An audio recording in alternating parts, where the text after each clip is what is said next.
Hi everyone, welcome to Somnary Tales. I'm Sammy, and I'm so happy you're here tonight.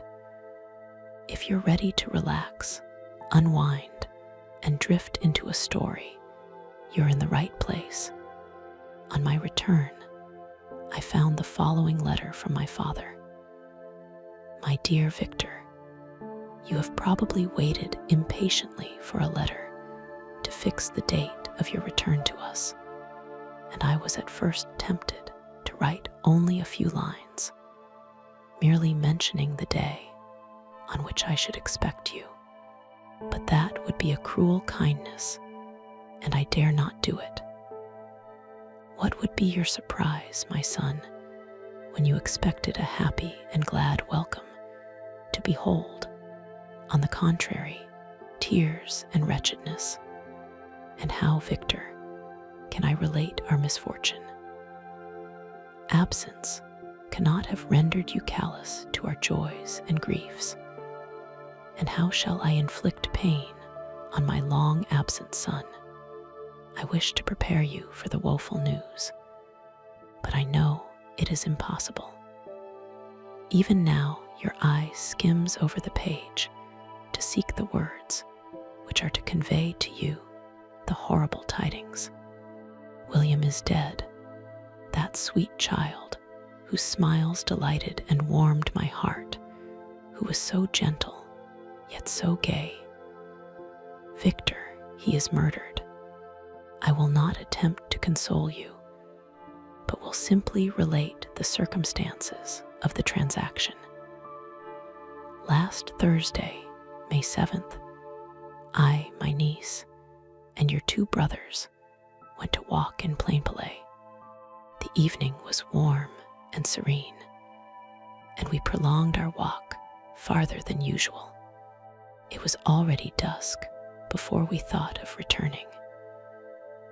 And then we discovered that William and Ernest, who had gone on before, were not to be found.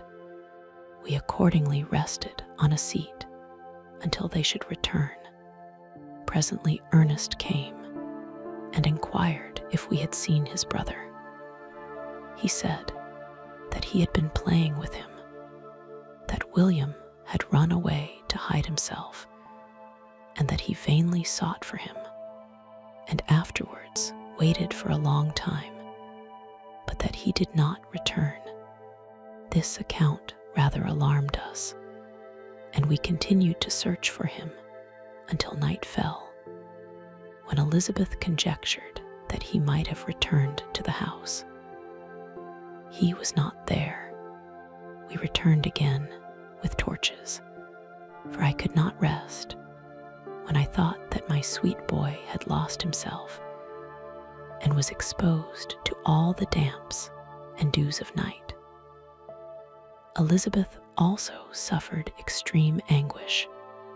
About 5 in the morning, I discovered my lovely boy, whom the night before I had seen blooming and active in health, stretched on the grass livid and motionless.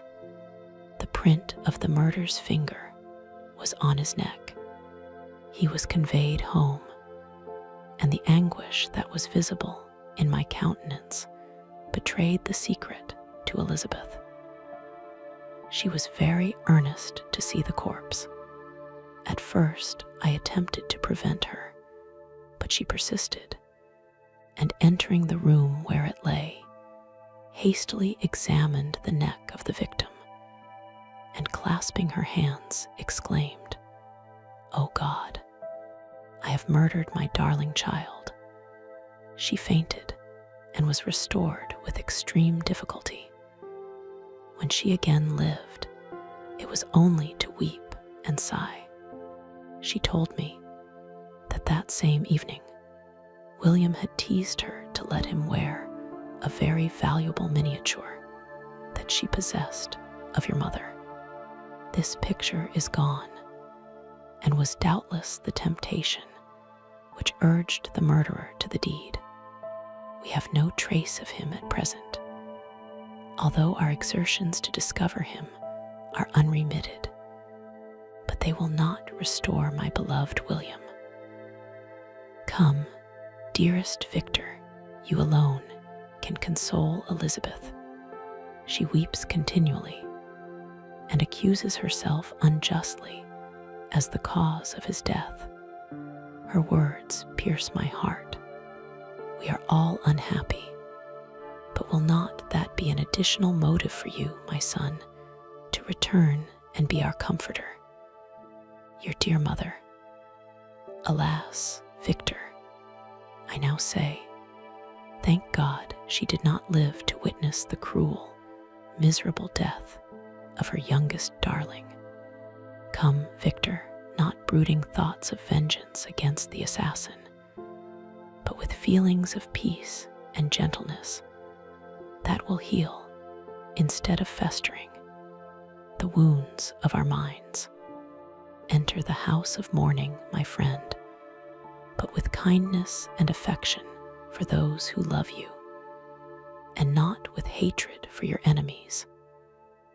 Your affectionate and afflicted father, Alphonse Frankenstein. Geneva, May 12th, 17. Clerval, who had watched my countenance as I read this letter, was surprised to observe the despair that succeeded the joy I at first expressed on receiving news from my friends. I threw the letter on the table and covered my face with my hands. My dear Frankenstein, exclaimed Henry, when he perceived me weep with bitterness, are you always to be unhappy? My dear friend, what has happened? I motioned him to take up the letter, while I walked up and down the room in the extremest agitation. Tears also gushed from the eyes of Clerval as he read the account of my misfortune. I can offer you no consolation, my friend, said he. Your disaster is irreparable. What do you intend to do? To go instantly to Geneva. Come with me, Henry, to order the horses. During our walk, Clerval endeavored to say a few words of consolation. He could only express his heartfelt sympathy. Poor William, said he, dear lovely child, he now sleeps with his angel mother. Who that had seen him bright and joyous in his young beauty, but must weep over his untimely loss, to die so miserably, to feel the murderer's grasp. How much more a murdered that could destroy radiant innocence? Poor little fellow, one only consolation have we, his friends mourn and weep, but he is at rest. The pang is over, his sufferings are at an end forever. A sod covers his gentle form, and he knows no pain. He can no longer be a subject for pity. We must reserve that for his miserable survivors. Clerval spoke thus as we hurried through the streets. The words impressed themselves on my mind, and I remembered them afterwards in solitude. But now, as soon as the horses arrived, I hurried into a cabriolet and bade farewell to my friend. My journey was very melancholy. At first I wished to hurry on, for I longed to console and sympathize with my loved and sorrowing friends. But when I drew near my native town, I slackened my progress. I could hardly sustain the multitude of feelings that crowded into my mind. I passed through scenes familiar to my youth, but which I had not seen for nearly 6 years. How altered everything might be during that time. One sudden and desolating change had taken place, but 1,000 little circumstances might have by degrees worked other alterations, which, although they were done more tranquilly, might not be the less decisive. Fear overcame me. I dared no advance, dreading 1,000 nameless evils that made me tremble, although I was unable to define them. I remained 2 days at Lausanne in this painful state of mind. I contemplated the lake. The waters were placid, all around was calm, and the snowy mountains, the palaces of nature, were not changed. By degrees, the calm and heavenly scene restored me, and I continued my journey towards Geneva. The road ran by the side of the lake, which became narrower as I approached my native town. I discovered more distinctly the black sides of Jura and the bright summit of Mont Blanc. I wept like a child. Dear mountains, my own beautiful lake, how do you welcome your wanderer? Your summits are clear. The sky and lake are blue and placid. Is this to prognosticate peace, or to mock at my unhappiness? I fear, my friend, that I shall render myself tedious by dwelling on these preliminary circumstances. But they were days of comparative happiness, and I think of them with pleasure. My country, my beloved country. Who but a native can tell the delight I took in again, beholding thy streams, thy mountains, and more than all, thy lovely lake. Yet as I drew nearer home, grief and fear again overcame me. Night also closed around, and when I could hardly see the dark mountains, I felt still more gloomily. The picture appeared a vast and dim scene of evil, and I foresaw obscurely that I was destined to become the most wretched of human beings. Alas, I prophesied truly, and failed only in one single circumstance, that in all the misery I imagined and dreaded, I did not conceive the 100th part of the anguish I was destined to endure.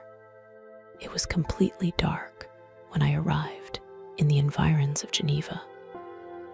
The gates of the town were already shut, and I was obliged to pass the night at Secherin, a village at the distance of half a league from the city. The sky was serene, and as I was unable to rest, I resolved to visit the spot where my poor William had been murdered.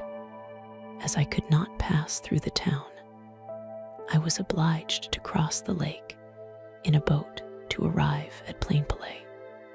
During this short voyage, I saw the lightning playing on the summit of Mont Blanc in the most beautiful figures.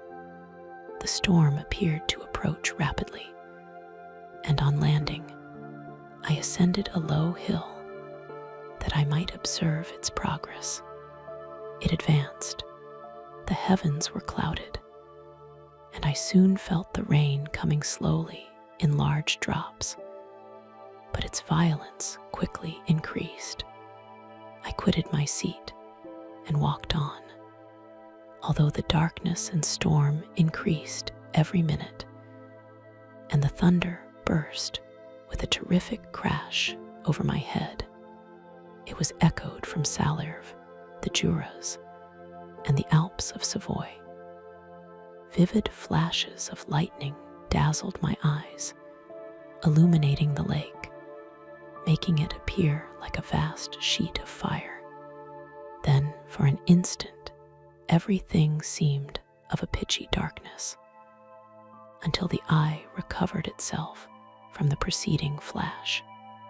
The storm, as is often the case in Switzerland, appeared at once in various parts of the heavens. The most violent storm hung exactly north of the town.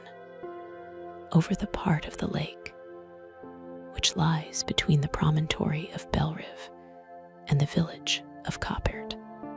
Another storm enlightened Jura with faint flashes, and another darkened and sometimes disclosed the mole, a peaked mountain to the east of the lake. While I watched the tempest, so beautiful yet terrific, I wandered on with a hasty step. This noble war in the sky elevated my spirits. I clasped my hands and exclaimed aloud, "William, dear angel, this is thy funeral, this thy dirge." As I said these words, I perceived in the gloom a figure which stole from behind a clump of trees near me. I stood fixed, gazing intently. I could not be mistaken. A flash of lightning illuminated the object and discovered its shape plainly to me, its gigantic stature, and the deformity of its aspect more hideous than belongs to humanity, instantly informed me that it was the wretch, the filthy demon, to whom I had given life. What did he there? Could he be, I shuddered at the conception, the murderer of my brother? No sooner did that idea cross my imagination than I became convinced of its truth. My teeth chattered, and I was forced to lean against a tree for support. The figure passed me quickly, and I lost it in the gloom. Nothing in human shape could have destroyed the fair child. He was the murderer. I could not doubt it. The mere presence of the idea was an irresistible proof of the fact. I thought of pursuing the devil, but it would have been in vain, for another flash discovered him to me hanging among the rocks of the nearly perpendicular ascent of Mont Salérve, a hill that bounds Plainpalais on the south. He soon reached the summit and disappeared. I remained motionless. The thunder ceased, but the rain still continued, and the scene was enveloped in an impenetrable darkness. I revolved in my mind the events which I had until now sought to forget. The whole train of my progress toward the creation, the appearance of the works of my own hands at my bedside, its departure. 2 years had now nearly elapsed since the night on which he first received life, and was this his first crime? Alas, I had turned loose into the world a depraved wretch, whose delight was in carnage and misery. Had he not murdered my brother, no one can conceive the anguish I suffered during the remainder of the night, which I spent, cold and wet, in the open air. But I did not feel the inconvenience of the weather. My imagination was busy in scenes of evil and despair. I considered the being whom I had cast among mankind, and endowed with the will and power to effect purposes of horror. Such is the deed which he had now done, nearly in the light of my own vampire, my own spirit let loose from the grave, and forced to destroy all that was dear to me. Day dawned, and I directed my steps towards the town. The gates were open, and I hastened to my father's house. My first thought was to discover what I knew of the murderer, and cause instant pursuit to be made. But I paused when I reflected on the story that I had to tell. A being whom I myself had formed and endued with life had met me at midnight among the precipices of an inaccessible mountain. I remembered also the nervous fever with which I had been seized just at the time that I dated my creation, and which would give an air of delirium to a tale otherwise so utterly improbable. I well knew that if any other had communicated such a relation to me, I should have looked upon it as the ravings of insanity. Besides, the strange nature of the animal would elude all pursuit, even if I were so far credited as to persuade my relatives to commence it. And then, of what use would be pursuit? Who could arrest a creature capable of scaling the overhanging sides of Mont Salérve? These reflections determined me, and I resolved to remain silent. It was about 5 in the morning when I entered my father's house. I told the servants not to disturb the family and went into the library to attend their usual hour of rising. 6 years had elapsed, passed in a dream but for one indelible trace, and I stood in the same place where I had last embraced my father before my departure for Ingolstadt. Beloved and venerable parent, he still remained to me. I gazed on the picture of my mother, which stood over the mantelpiece. It was an historical subject, painted at my father's desire, and represented Caroline Beaufort in an agony of despair, kneeling by the coffin of her dead father. Her garb was rustic, and her cheek pale, but there was an air of dignity and beauty that hardly permitted the sentiment of pity. Below this picture was a miniature of William, and my tears flowed when I looked upon it. While I was thus engaged, Ernest entered. He had heard me arrive and hastened to welcome me. "Welcome, my dearest Victor," said he. "Ah, I wish you had come 3 months ago, and then you would have found us all joyous and delighted. You come to us now to share a misery which nothing can alleviate. Yet your presence will, I hope, revive our father, who seems sinking under his misfortune, and your persuasions will induce poor Elizabeth to cease her vain and tormenting self-accusations. Poor William, he was our darling and our pride." Tears, unrestrained, fell from my brother's eyes. A sense of mortal agony crept over my frame. Before, I had only imagined the wretchedness of my desolated home. The reality came on me as a new, and a not less terrible, disaster. I tried to calm Ernest. I inquired more minutely concerning my father, and here I named my cousin. "She most of all," said Ernest, "requires consolation. She accused herself of having caused the death of my brother, and that made her very wretched. But since the murderer has been discovered, good God, how can that be? Who could attempt to pursue him? It is impossible. One might as well try to overtake the winds, or confine a mountain stream with a straw. I saw him too. He was free last night." "I do not know what you mean," replied my brother in accents of wonder. "But to us the discovery we have made completes our misery. No one would believe it at first, and even now Elizabeth will not be convinced, notwithstanding all the evidence.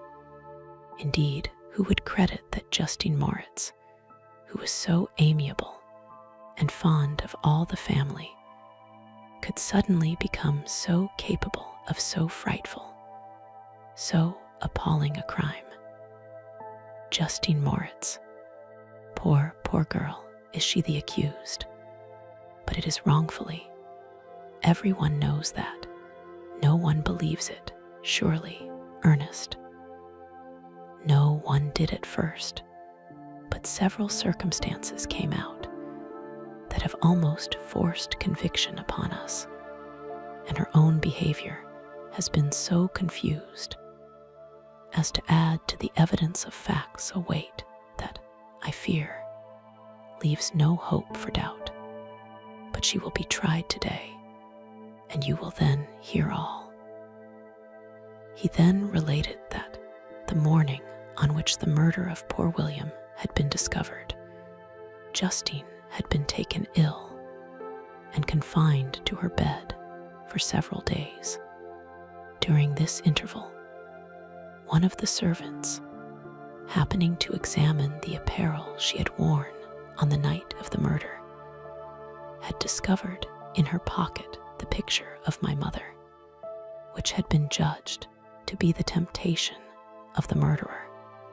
The servant instantly showed it to one of the others, who, without saying a word to any of the family, went to a magistrate, and upon their deposition, Justine was apprehended. On being charged with the fact, the poor girl confirmed the suspicion in a great measure by her extreme confusion of manner. This was a strange tale, but it did not shake my faith, and I replied earnestly, "You are all mistaken. I know the murderer. Justine, poor, good Justine, is innocent." At that instant, my father entered. I saw unhappiness deeply impressed on his countenance, but he endeavored to welcome me cheerfully. And after we had exchanged our mournful greeting, would have introduced some other topic than that of our disaster, had not Ernest exclaimed, "Good God, Papa, Victor says that he knows who was the murderer of poor William." "We do also, unfortunately," replied my father, "for indeed I had rather have been forever ignorant than have discovered so much depravity and ungratitude in one I valued so highly." "My dear father, you are mistaken. Justine is innocent. If she is, God forbid that she should suffer as guilty. She is to be tried today, and I sincerely hope, that she will be acquitted." This speech calmed me. I was firmly convinced in my own mind that Justine, and indeed every human being, was guiltless of this murder. I had no fear, therefore, that any circumstantial evidence could be brought forward strong enough to convict her. My tale was not one to announce publicly. Its astounding horror would be looked upon as madness by the vulgar. Did anyone indeed exist, except I, the Creator, who would believe, unless his senses convinced him, in the existence of the living monument of presumption and rash ignorance which I had let loose upon the world? We were soon joined by Elizabeth. Time had altered her since I last beheld her. It had endowed her with loveliness surpassing the beauty of her childish years. There was the same candor, the same vivacity, but it was allied to an expression more full of sensibility and intellect. She welcomed me with the greatest affection. "Your arrival, my dear cousin," said she, "fills me with hope. You perhaps will find some means to justify my poor, guiltless Justine, alas, who is safe if she be convicted of crime?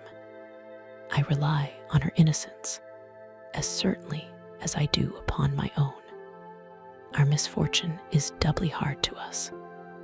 We have not only lost that lovely darling boy, but this poor girl, whom I sincerely love, is to be torn away by even a worse fate.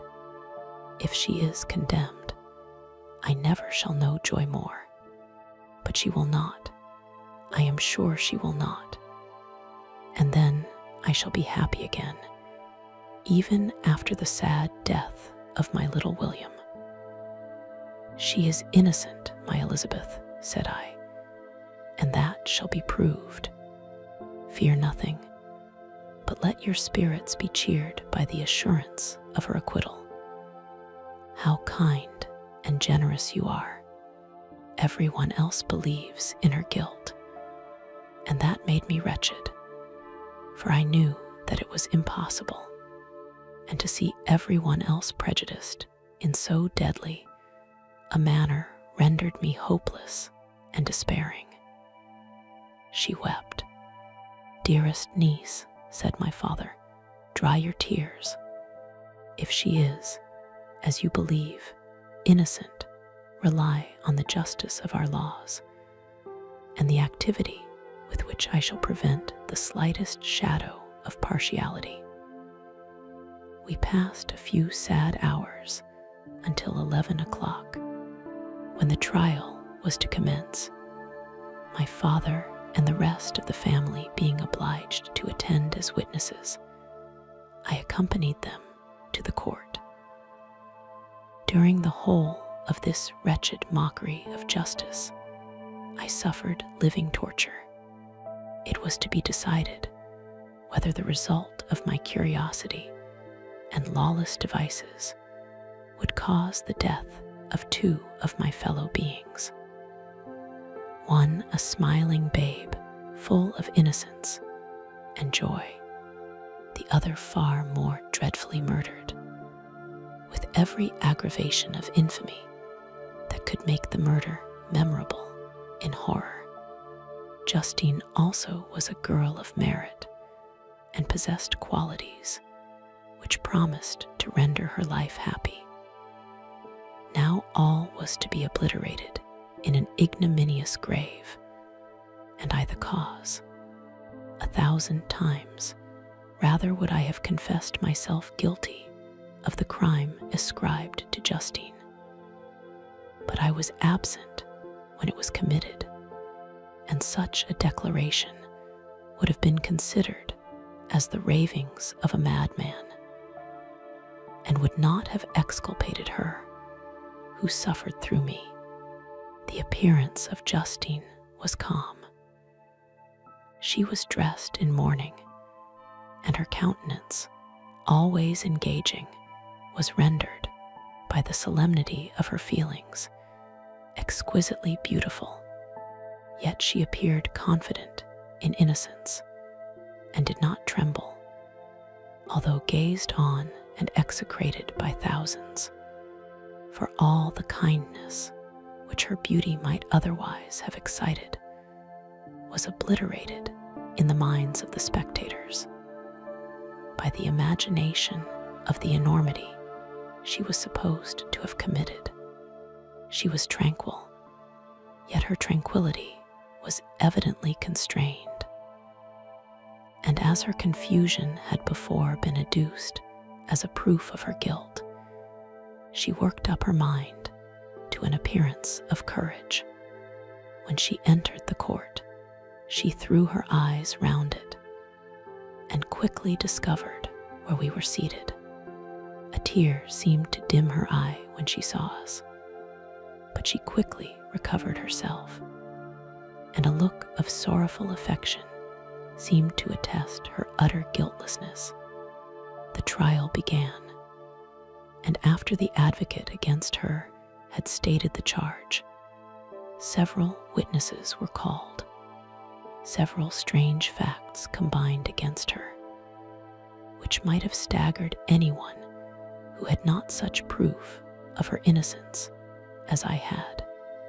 She had been out the whole of the night on which the murder had been committed, and towards morning had been perceived by a market woman not far from the spot where the body of the murdered child had been afterwards found. The woman asked her what she did there, but she looked very strangely and only returned a confused and unintelligible answer.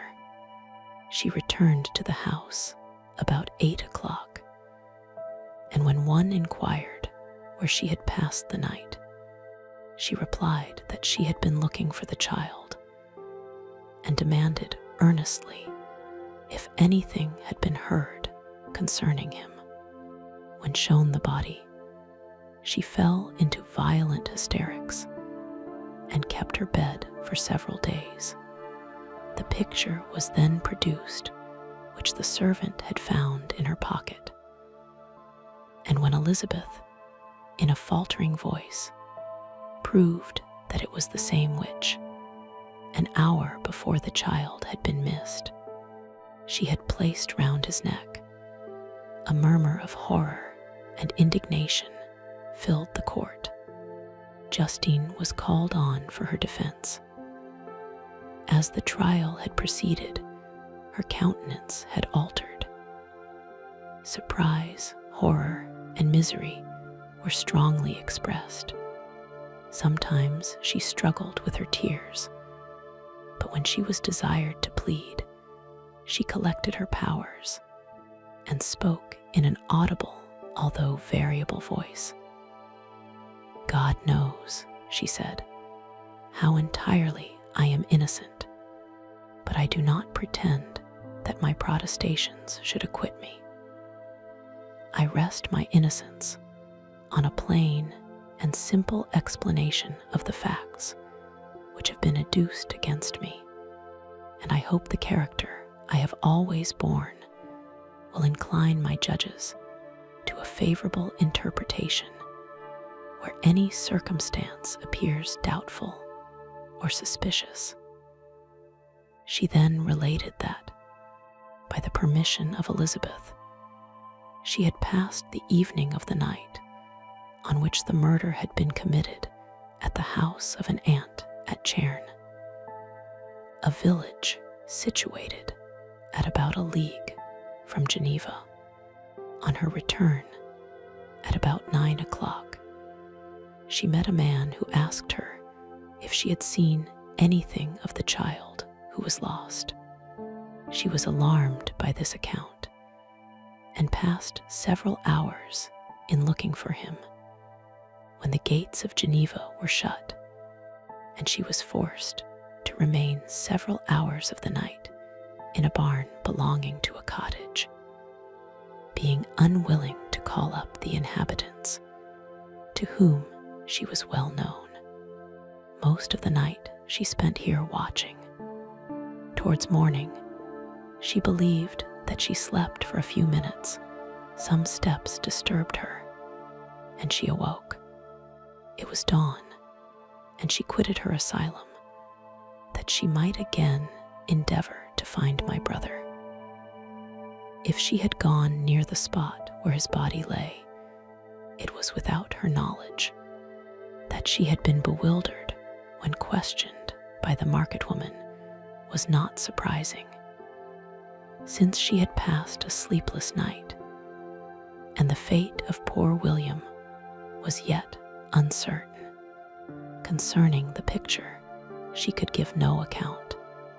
"I know," continued the unhappy victim, "how heavily and fatally this one circumstance weighs against me, but I have no power of explaining it, and when I have expressed my utter ignorance, I am only left to conjecture concerning the probabilities by which it might have been placed in my pocket. But here also I am checked. I believe that I have no enemy on earth, and none surely would have been so wicked as to destroy me wantonly. Did the murderer place it there? I know of no opportunity afforded him for so doing. Or, if I had, why should he have stolen the jewel, to part with it again so soon? I commit my cause to the justice of my judges, yet I see no room for hope. I beg permission to have a few witnesses examined concerning my character, and if their testimony shall not overweigh my supposed guilt, I must be condemned, although I would pledge my salvation on my innocence. Several witnesses were called who had known her for many years, and they spoke well of her. But fear and hatred of the crime of which they supposed her guilty rendered them timorous and unwilling to come forward. Elizabeth saw even this last resource, her excellent dispositions and irreproachable conduct, about to fail the accused, when, although violently agitated, she desired permission to address the court. "I am," said she, "the cousin of the unhappy child who was murdered, or rather his sister, for I was educated by, and have lived with his parents ever since, and even long before his birth. It may therefore be judged indecent in me to come forward on this occasion. But when I see a fellow creature about to perish through the cowardice of her pretended friends, I wish to be allowed to speak, that I may say what I know of her character. I am well acquainted with the accused. I have lived in the same house with her, at one time for 5, and at another for nearly 2 years. During all that period, she appeared to me the most amiable and benevolent of human creatures. She nursed Madame Frankenstein, my aunt, in her last illness, with the greatest affection and care, and afterwards attended her own mother during a tedious illness in a manner that excited the admiration of all who knew her. After which she again lived in my uncle's house, where she was beloved by all the family. She was warmly attached to the child, who is now dead, and acted towards him like a most affectionate mother. For my own part, I do not hesitate to say that, notwithstanding all the evidence produced against her, I believe and rely on her perfect innocence. She had no temptation for such an action. As to the bauble on which the chief proof rests, if she had earnestly desired it, I should have willingly given it to her. So much do I esteem and value her. A murmur of approbation followed Elizabeth's simple and powerful appeal, but it was excited by her generous interference, and not in favor of poor Justine, on whom the public indignation was turned with renewed violence, charging her with the blackest ingratitude. She herself wept as Elizabeth spoke, but she did not answer. My own agitation and anguish was extreme during the whole trial. I believed in her innocence, I knew it. Could the demon who had, I did not for a minute doubt, murdered my brother also in his hellish sport, have betrayed the innocent to death and ignominy, I could not sustain the horror of my situation.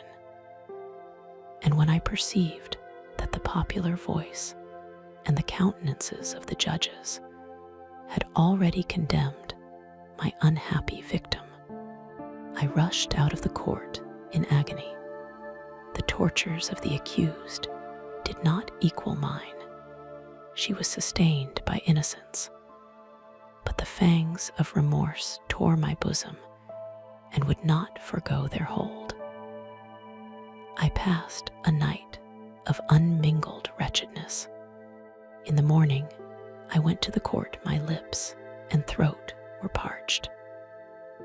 I dared not ask the fatal question, but I was known, and the officer guessed the cause of my visit. The ballots had been thrown.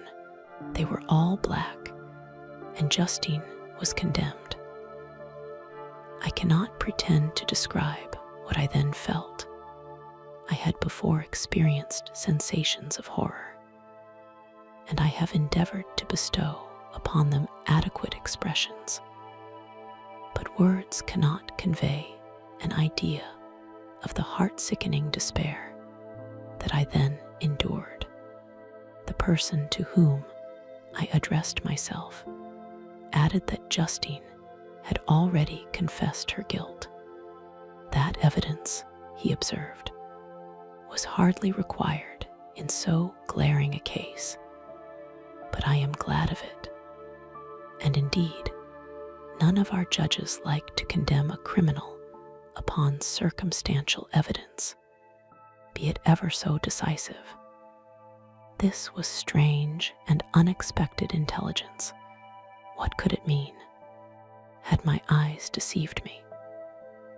And was I really as mad as the whole world would believe me to be if I disclosed the object of my suspicions? I hastened to return home, and Elizabeth eagerly demanded the result. "My cousin," replied I, "it is decided as you may have expected.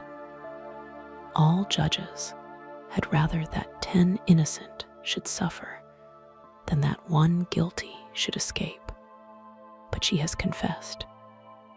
This was a dire blow to poor Elizabeth, who had relied with firmness upon Justine's innocence.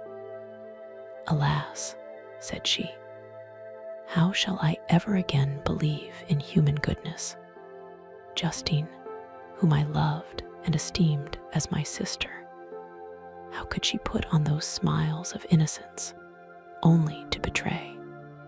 Her mild eyes seemed incapable of any severity or guile, and yet she has committed a murder." Soon after we heard that the poor victim had expressed a desire to see my cousin, my father wished her not to go, but said that he left it to her own judgment and feelings to decide. "Yes," said Elizabeth, "I will go, although she is guilty, and you, Victor, shall accompany me. I cannot go alone." The idea of this visit was torture to me, yet I could not refuse. We entered the gloomy prison chamber and beheld Justine sitting on some straw at the farther end. Her hands were manacled, and her head rested on her knees. She rose on seeing us enter, and when we were left alone with her, she threw herself at the feet of Elizabeth, weeping bitterly. My cousin wept also. "Oh, Justine," said she, "why did you rob me of my last consolation? I relied on your innocence, and although I was then very wretched, I was not so miserable as I am now. And do you also believe that I am so very, very wicked? Do you also join with my enemies to crush me, to condemn me as a murderer?" Her voice was suffocated with sobs. "Rise, my poor girl," said Elizabeth. "Why do you kneel if you are innocent? I am not one of your enemies. I believed you guiltless, notwithstanding every evidence, until I heard that you had yourself declared your guilt. That report, you say, is false, and be assured, dear Justine, that nothing can shake my confidence in you for a moment but your own confession. I did confess, But I confessed a lie. I confessed that I might obtain absolution. But now that falsehood lies heavier at my heart than all my other sins. The God of heaven forgive me. Ever since I was condemned, my confessor has besieged me. He threatened and menaced, until I almost began to think that I was the monster that he said I was. He threatened excommunication and hellfire in my last moments if I continued obdurate. Dear lady, I had none to support me. All looked on me as a wretch doomed to ignominy and perdition. What could I do? In an evil hour, I subscribed to a lie, and now only am I truly miserable. She paused, weeping, and then continued. I thought with horror, my sweet lady, that you should believe your Justine, whom your blessed aunt had so highly honored, and whom you loved, was a creature capable of a crime which none but the devil himself could have perpetrated. Dear William, dearest blessed child, I soon shall see you again in heaven, where we shall all be happy, and that consoles me, going as I am to suffer ignominy and death. Oh, Justine, forgive me for having for one moment distrusted you. Why did you confess?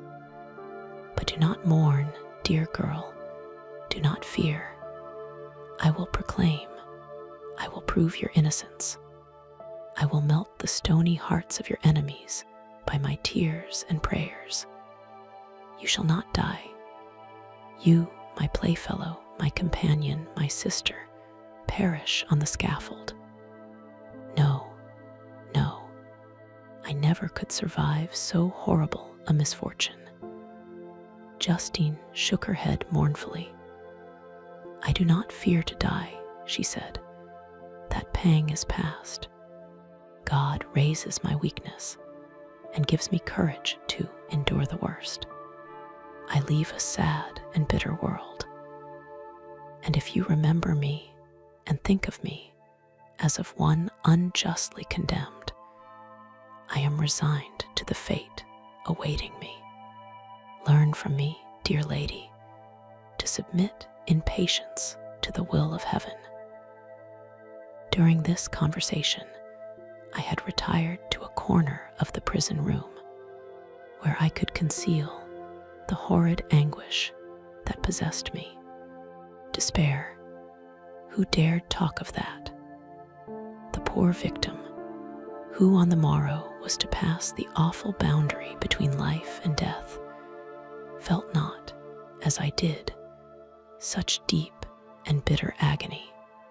I gnashed my teeth and ground them together, uttering a groan that came from my inmost soul. Justine started. When she saw who it was, she approached me and said, Dear sir, you are very kind to visit me. You, I hope, do not believe that I am guilty. I could not answer. No, Justine, said Elizabeth. He is more convinced of your innocence than I was, for even when he heard that you had confessed, he did not credit it. I truly thank him. In these last moments, I feel the sincerest gratitude towards those who think of me with kindness. How sweet is the affection of others to such a wretch as I am. It removes more than half my misfortune, and I feel as if I could die in peace now that my innocence is acknowledged by you, dear lady, and your cousin. Thus the poor sufferer tried to comfort others and herself. She indeed gained the resignation she desired. But I, the true murderer, felt the never-dying worm alive in my bosom, which allowed of no hope or consolation. Elizabeth also wept and was unhappy, but hers also was the misery of innocence, which, like a cloud that passes over the fair moon, for a while hides, but cannot tarnish its brightness. Anguish and despair had penetrated into the core of my heart. I bore a hell within me which nothing could extinguish. We stayed several hours with Justine, and it was with great difficulty that Elizabeth could tear herself away. "I wish," cried she, "that I were to die with you. I cannot live in this world of misery." Justine assumed an air of cheerfulness, while she with difficulty repressed her bitter tears. She embraced Elizabeth and said in a voice of half-suppressed emotion, "Farewell, sweet lady, dearest Elizabeth, my beloved and only friend. May heaven, in its bounty, bless and preserve you. May this be the last misfortune that you will ever suffer. Live and be happy, and make others so." And on the morrow Justine died.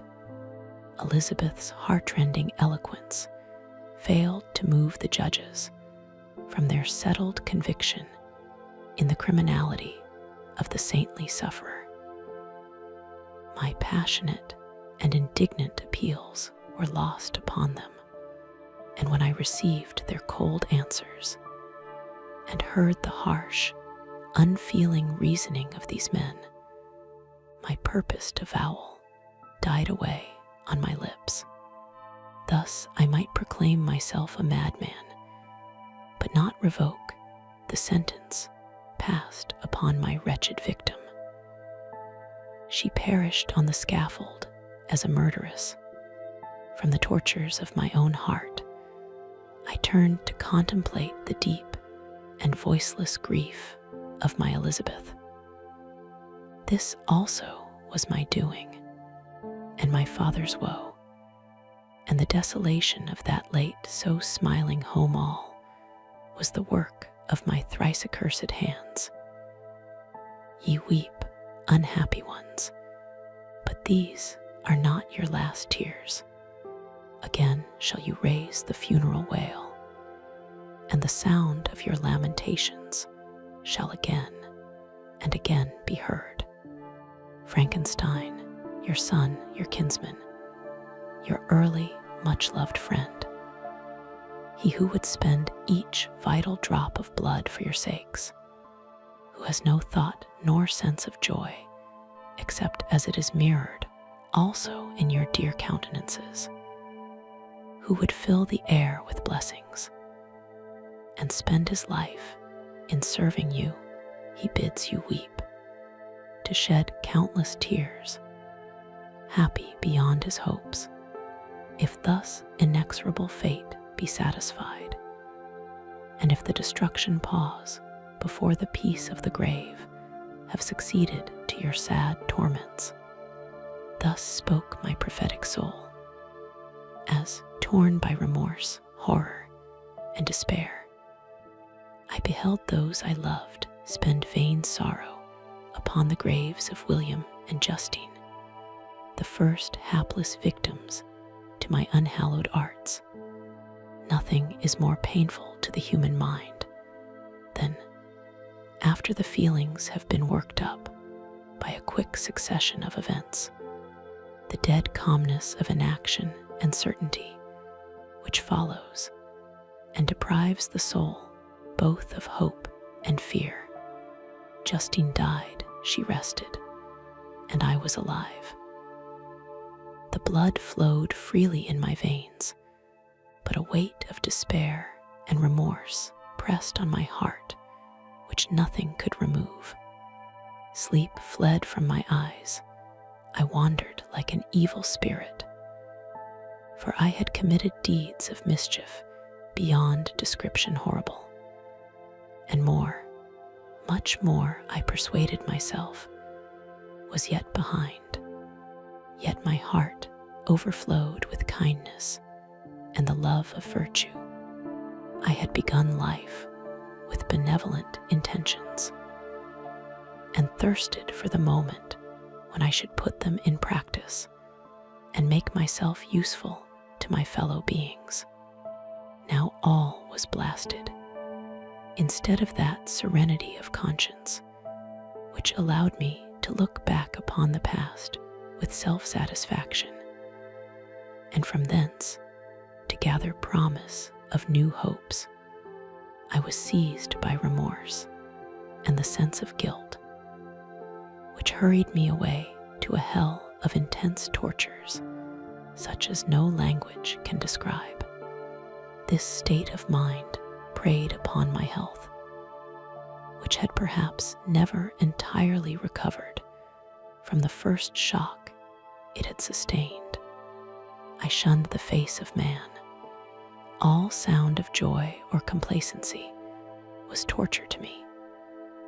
Solitude was my only consolation, deep, dark, death-like solitude.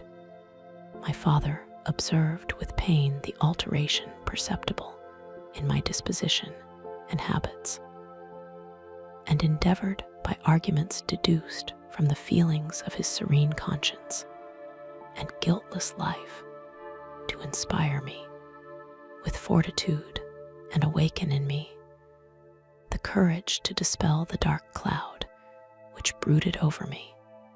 "Do you think, Victor," said he, "that I do not suffer also? No one could love a child more than I loved your brother." Tears came into his eyes as he spoke. But is it not a duty to the survivors that we should refrain from augmenting their unhappiness by an appearance of immoderate grief?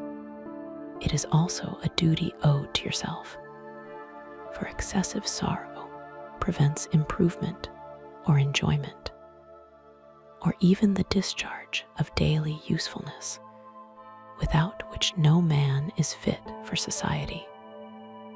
This advice, although good, was totally inapplicable to my case. I should have been the first to hide my grief and console my friends if remorse had not mingled its bitterness, and terror its alarm, with my other sensations. Now I could only answer my father with a look of despair and endeavor to hide myself from his view. About this time, we retired to our house at Belrive. This change was particularly agreeable to me. The shutting of the gates regularly at 10 o'clock, and the impossibility of remaining on the lake after that hour had rendered our residence within the walls of Geneva very irksome to me. I was now free. Often, after the rest of the family had retired for the night, I took the boat and passed many hours upon the water. Sometimes, with my sails set, I was carried by the wind, and sometimes, after rowing into the middle of the lake, I left the boat to pursue its own course and gave way to my own miserable reflections. I was often tempted, when all was at peace around me, and I the only unquiet thing that wandered restless in a scene so beautiful and heavenly, if I except some bat or the frogs, whose harsh and interrupted croaking was heard only when I approached the shore. Often, I say, I was tempted to plunge into the silent lake, that the waters might close over me and my calamities forever. But I was restrained when I thought of the heroic and suffering Elizabeth, whom I tenderly loved and whose existence was bound up in mine. I thought also of my father and surviving brother. Should I, by my base desertion, leave them exposed and unprotected to the malice of the fiend, whom I had let loose among them. At these moments, I wept bitterly, and wished that peace would revisit my mind, only that I might afford them consolation and happiness. But that could not be. Remorse extinguished every hope. I had been the author of unalterable evils, and I lived in daily fear lest the monster whom I had created should perpetrate some new wickedness. I had an obscure feeling that all was not over, and that he would still commit some signal crime, which by its enormity should almost efface the recollection of the past. There was always scope for fear so long as anything I loved remained behind. My abhorrence of this fiend cannot be conceived. When I thought of him, I gnashed my teeth. My eyes became inflamed, and I ardently wished to extinguish that life which I had so thoughtlessly bestowed. When I reflected on his crimes and malice, my hatred and revenge burst all bounds of moderation. I would have made a pilgrimage to the highest peak of the Andes. Could I, when there, have precipitated him to their base? I wished to see him again, that I might wreak the utmost extent of abhorrence on his head, and avenge the deaths of William and Justine. Our house was the house of mourning. My father's health was deeply shaken by the horror of the recent events. Elizabeth was sad and desponding. She no longer took delight in her ordinary occupations. All pleasure seemed to her sacrilege toward the dead. Eternal woe and tears, she then thought, was the just tribute she should pay to innocence so blasted and destroyed. She was no longer that happy creature who in earlier youth wandered with me on the banks of the lake and talked with ecstasy of our future prospects. The first of those sorrows which are sent to wean us from the earth had visited her, and its dimming influence quenched her dearest smiles. "When I reflect, my dear cousin," said she, "on the miserable death of Justine Moritz, I no longer see the world and its works as they before appeared to me. Before, I looked upon the accounts of vice and injustice that I read in books or heard from others as tales of ancient days or imaginary evils. At least they were remote and more familiar to reason than to the imagination. But now misery has come home, and men appear to me as monsters thirsting for each other's blood. Yet I am certainly unjust. Everybody believed that poor girl to be guilty, and if she could have committed the crime for which she suffered, assuredly she would have been the most depraved of human creatures. For the sake of a few jewels, to have murdered the son of her benefactor and friend, a child whom she had nursed from its birth and appeared to love as if it had been her own. I could not consent to the death of any human being, but certainly I should have thought such a creature unfit to remain in the society of men. But she was innocent. I feel she was innocent. You are of the same opinion, and that confirms me. Alas, Victor, when falsehood can look so like the truth, who can assure themselves of certain happiness, I feel as if I were walking on the edge of a precipice, towards which thousands are crowding and endeavoring to plunge me into the abyss. William and Justine were assassinated, and the murderer escapes. He walks about the world free and perhaps respected. But even if I were condemned to suffer on the scaffold for the same crimes, I would not change places with such a wretch. I listened to this discourse with the extremest agony. I not indeed, but in effect, was the true murderer. Elizabeth read my anguish in my countenance, and kindly taking my hand, said, "My dearest friend, you must calm yourself. These events have affected me. God knows how deeply, but I am not so wretched as you are. There is an expression of despair, and sometimes of revenge, in your countenance that makes me tremble. Dear Victor, banish these dark passions. Remember the friends around you who center all their hopes in you. Have we lost the power of rendering you happy? Ah, while we love, while we are true to each other, here in this land of peace and beauty, your native country, we may reap every tranquil blessing. What can disturb our peace?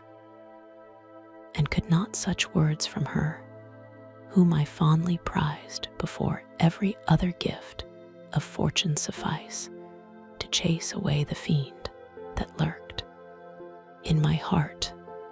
Even as she spoke, I drew near to her, as if in terror, lest at that very moment the destroyer had been near to rob me of her. Thus not the tenderness of friendship, nor the beauty of earth, nor of heaven, could redeem my soul from woe. The very accents of love were ineffectual. I was encompassed by a cloud which no beneficial influence could penetrate. The wounded deer dragging its fainting limbs to some untrodden brake, there to gaze upon the arrow which had pierced it, and to die was but a type of me. Sometimes I could cope with the sullen despair that overwhelmed me, but sometimes the whirlwind passions of my soul drove me to seek, by bodily exercise and by change of place, some relief from my intolerable sensations. It was during an access of this kind that I suddenly left my home, and bending my steps towards the near alpine valleys, sought in the magnificence, the eternity of such scenes, to forget myself and my ephemeral, because human sorrows. My wanderings were directed towards the valley of Chamonix. I had visited it frequently during my boyhood. 6 years had passed since then. I was a wreck, but naught had changed in those savage and enduring scenes. I performed the first part of my journey on horseback. I afterwards hired a mule, as the more sure-footed and least liable to receive injury on these rugged roads. The weather was fine. It was about the middle of the month of August, nearly 2 months after the death of Justine, that miserable epoch from which I dated all my woe. The weight upon my spirit was sensibly lightened as I plunged yet deeper in the ravine of Arve, the immense mountains and precipices that overhung me on every side. The sound of the river raging among the rocks and the dashing of the waterfalls around spoke of a power mighty as omnipotence, and I ceased to fear or to bend before any being less almighty than that which had created and ruled the elements, here displayed in their most terrific guise. Still, as I ascended higher, the valley assumed a more magnificent and astonishing character. Ruined castles hanging on the precipices of piny mountains, the impetuous Arve, and cottages every here and there peeping forth from among the trees, formed a scene of singular beauty, but it was augmented and rendered sublime by the mighty Alps, whose white and shining pyramids and domes towered above all, as belonging to another earth, the habitations of another race of beings. I passed the bridge of Palisier, where the ravine, which the river forms, opened before me, and I began to ascend the mountain that overhangs it. Soon after, I entered the valley of Chamonix. This valley is more wonderful and sublime, but not so beautiful and picturesque as that of Servox, through which I had just passed.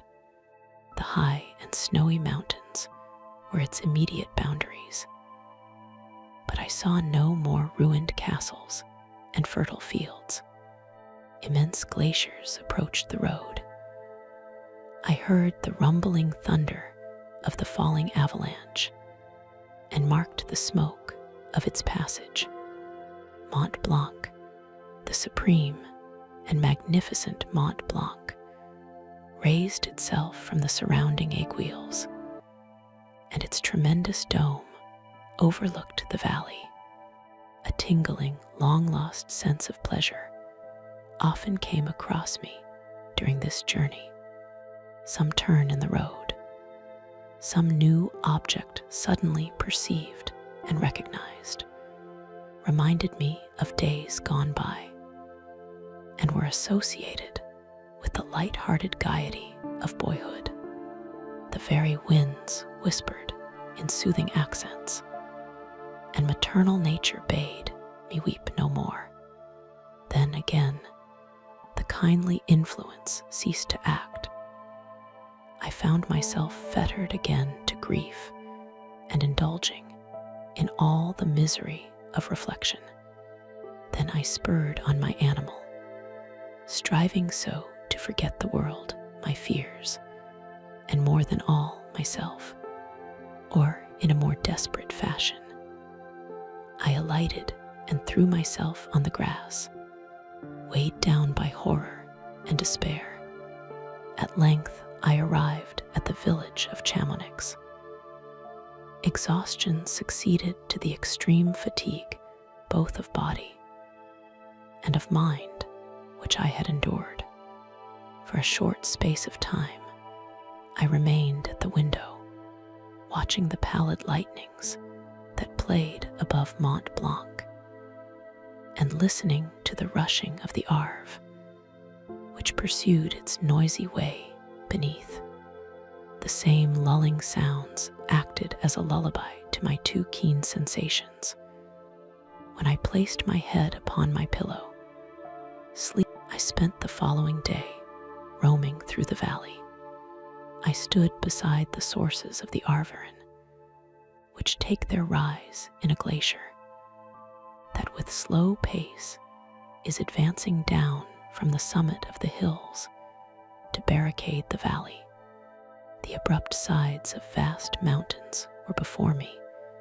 The icy wall of the glacier overhung me. A few shattered pines were scattered around, and the solemn silence of this glorious presence chamber of imperial nature was broken only by the brawling waves or the fall of some vast fragment. The thunder sound of the avalanche or the cracking reverberated along the mountains of the accumulated ice, which, through the silent working of immutable laws, was ever and anon rent and torn, as if it had been but a plaything in their hands. These sublime and magnificent scenes afforded me the greatest consolation that I was capable of receiving. They elevated me from all littleness of feeling, and although they did not remove my grief, they subdued and tranquilized it. In some degree, also, they diverted my mind from the thoughts over which it had brooded for the last month. I retired to rest at night, my slumbers, as it were, waited on and ministered to by the assemblance of grand shapes which I had contemplated during the day. They congregated round me, the unstained snowy mountaintop, the glittering pinnacle, the pine woods, and ragged bare ravine, the eagle, soaring amidst the clouds. They all gathered round me and bade me be at peace. Where had they fled when the next morning I awoke? All of soul inspiriting fled with sleep, and dark melancholy clouded every thought. The rain was pouring in torrents, and thick mists hid the summits of the mountains, so that I even saw not the faces of those mighty friends. Still, I would penetrate their misty veil and seek them in their cloudy retreats. What were rain and storm to me? My mule was brought to the door, and I resolved to ascend to the summit of Montanvert. I remembered the effect that the view of the tremendous and ever-moving glacier had produced upon my mind when I first saw it. It had then filled me with a sublime ecstasy that gave wings to the soul and allowed it to soar from the obscure world to light and joy. The sight of the awful and majestic in nature had indeed always the effect of solemnizing my mind and causing me to forget the passing cares of life. I determined to go without a guide, for I was well acquainted with the path, and the presence of another would destroy the solitary grandeur of the scene. The ascent is precipitous, but the path is cut into continual and short windings, which enable you to surmount the perpendicularity of the mountain. It is a scene terrifically desolate. In 1,000 spots, the traces of the winter avalanche may be perceived, where trees lie broken and strewed on the ground, some entirely destroyed, others bent, leaning upon the jutting rocks of the mountain, or transversely upon other trees. The path, as you ascend higher, is intersected by ravines of snow, down which stones continually roll from above. One of them is particularly dangerous, as the slightest sound, such as even speaking in a loud voice, produces a concussion of air sufficient to draw destruction upon the head of the speaker. The pines are not tall or luxuriant, but they are somber and add an air of severity to the scene. I looked on the valley beneath. Vast mists were rising from the rivers, which ran through it, and curling in thick wreaths around the opposite mountains, whose summits were hid in the uniform clouds, while rain poured from the dark sky, and added to the melancholy impression I received from the objects around me. Alas, why does man boast of sensibilities superior to those apparent in the brute? It only renders them more necessary beings. If our impulses were confined to hunger, thirst, and desire, we might be nearly free. But now we are moved by every wind that blows, and a chance word or scene that that word may convey to us. We rest, a dream has power to poison sleep. We rise, one wandering thought pollutes the day. We feel, conceive, or reason, laugh or weep, embrace fond woe, or cast our cares away. It is the same. For be it joy or sorrow, the path of its departure still is free. Man's yesterday may ne'er be like his morrow. Naught may endure but mutability. It was nearly noon when I arrived at the top of the ascent. For some time, I sat upon the rock that overlooks the sea of ice. A mist covered both that and the surrounding mountains. Presently, a breeze dissipated the cloud, and I descended upon the glacier. The surface is very uneven, rising like the waves of a troubled sea, descending low, and interspersed by rifts that sink deep. The field of ice is almost a league in width, but I spent nearly 2 hours in crossing it. The opposite mountain is a bare, perpendicular rock. From the side where I now stood, Montanvert was exactly opposite, at the distance of a league, and above it rose Mont Blanc in awful majesty. I remained in a recess of the rock, gazing on this wonderful and stupendous scene. The sea, or rather the vast river of ice, wound among its dependent mountains, whose aerial summits hung over its recesses. Their icy and glittering peaks shone in the sunlight over the clouds. My heart, which was before sorrowful, now swelled with something like joy. I exclaimed, "Wandering spirits, if indeed ye wander, and do not rest in your narrow beds, allow me this faint happiness, or take me as your companion away from the joys of life." As I said this, I suddenly beheld the figure of a man at some distance, advancing towards me with superhuman speed. He bounded over the crevices in the ice, among which I had walked with caution. His stature, also, as he approached, seemed to exceed that of man. I was troubled. A mist came over my eyes, and I felt a faintness seize me. But I was quickly restored by the cold gale of the mountains. I perceived, as the shape came nearer, sight tremendous and abhorred, that it was the wretch whom I had created. I trembled with rage and horror, resolving to wait his approach, and then close with him in mortal combat. He approached. His countenance bespoke bitter anguish, combined with disdain and malignity, while its unearthly ugliness rendered it almost too horrible for human eyes. But I scarcely observed this.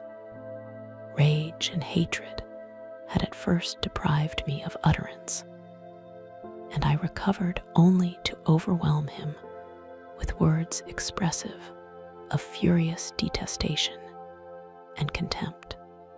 "Devil," I exclaimed, "do you dare approach me? And do not you fear the fierce vengeance of my arm wreaked on your miserable head? Begone, vile insect, or rather stay, that I may trample you to dust. And oh, that I could, with the extinction of your miserable existence, restore those victims whom you have so diabolically murdered." "I expected this reception," said the demon. "All men hate the wretched. How, then, must I be hated, who am miserable beyond all living things? Yet you, my creator, detest and spurn me, thy creature, to whom thou art bound by ties only dissoluble by the annihilation of one of us. You purpose to kill me. How dare you sport thus with life? Do your duty towards me, and I will do mine towards you and the rest of mankind. If you will comply with my conditions, I will leave them and you at peace. But if you refuse, I will glut the maw of death until it be satiated with the blood of your remaining friends. Abhorred monster, fiend that thou art, the tortures of hell are too mild a vengeance for thy crimes. Wretched devil, you reproach me with your creation. Come on, then, that I may extinguish the spark which I so negligently bestowed. My rage was without bounds. I sprang on him, impelled by all the feelings which can arm one being against the existence of another. He easily eluded me and said, "Be calm. I entreat you to hear me before you give vent to your hatred on my devoted head. Have I not suffered enough that you seek to increase my misery? Life, although it may only be an accumulation of anguish, is dear to me, and I will defend it. Remember, thou hast made me more powerful than thyself. My height is superior to thine, my joints more supple. But I will not be tempted to set myself in opposition to thee. I am thy creature, and I will be even mild and docile to my natural lord and king, if thou wilt also perform thy part, the which thou owest me. O Frankenstein, be not equitable to every other, and trample upon me alone, to whom thy justice, and even thy clemency and affection, is most due. Remember that I am thy creature. I ought to be thy Adam, but I am rather the fallen angel, whom thou drivest from joy for no misdeed. Everywhere I see bliss, from which I alone am irrevocably excluded. I was benevolent and good. Misery made me a fiend. Make me happy, and I shall again be virtuous. Begone, I will not hear you. There can be no community between you and me. We are enemies. Begone, or let us try our strength in a fight in which one must fall. How can I move thee? Will no entreaties cause thee to turn a favorable eye upon thy creature, who implores thy goodness and compassion? Believe me, Frankenstein, I was benevolent. My soul glowed with love and humanity. But am I not alone, miserably alone? You, my creator, abhor me. What hope can I gather from your fellow creatures who owe me nothing? They spurn and hate me. The desert mountains and dreary glaciers are my refuge. I have wandered here many days. The caves of ice, which I only do not fear, are a dwelling to me, and the only one which man does not grudge. These bleak skies I hail, for they are kinder to me than your fellow beings. If the multitude of mankind knew of my existence, they would do as you do, and arm themselves for my destruction. Shall I not then hate them who abhor me? I will keep no terms with my enemies. I am miserable, and they shall share my wretchedness. Yet it is in your power to recompense me, and deliver them from an evil which it only remains for you to make so great, that not only you and your family, but thousands of others, shall be swallowed up in the whirlwinds of its rage. let your compassion be moved, and do not disdain me. Listen to my tale. When you have heard that, abandon or commiserate me, as you shall judge that I deserve. But hear me. The guilty are allowed, by human laws, bloody as they are, to speak in their own defense before they are condemned. Listen to me, Frankenstein. You accuse me of murder, and yet you would, with a satisfied conscience, destroy your own creature. Oh, praise the eternal justice of man. Yet I ask you not to spare me. Listen to me. And then, if you can, and if you will, destroy the work of your hands. Why do you call to my remembrance, I rejoined, circumstances of which I shudder to reflect, that I have been the miserable origin and author. Cursed be the day, abhorred devil, in which you first saw light. Cursed, although I curse myself, be the hands that formed you. You have made me wretched beyond expression. You have left me no power to consider whether I am just to you or not. Begone. Relieve me from the sight of your detested form. Thus I relieve thee, my Creator, he said, and placed his hated hands before my eyes, which I flung from me with violence. Thus I take from thee a sight which you abhor. Still thou canst listen to me, and grant me thy compassion. By the virtues that I once possessed, I demand this from you. Hear my tale. It is long and strange, and the temperature of this place is not fitting to your fine sensations. Come to the hut upon the mountain. The sun is yet high in the heavens. Before it descends to hide itself behind your snowy precipices and illuminate another world, you will have heard my story and can decide.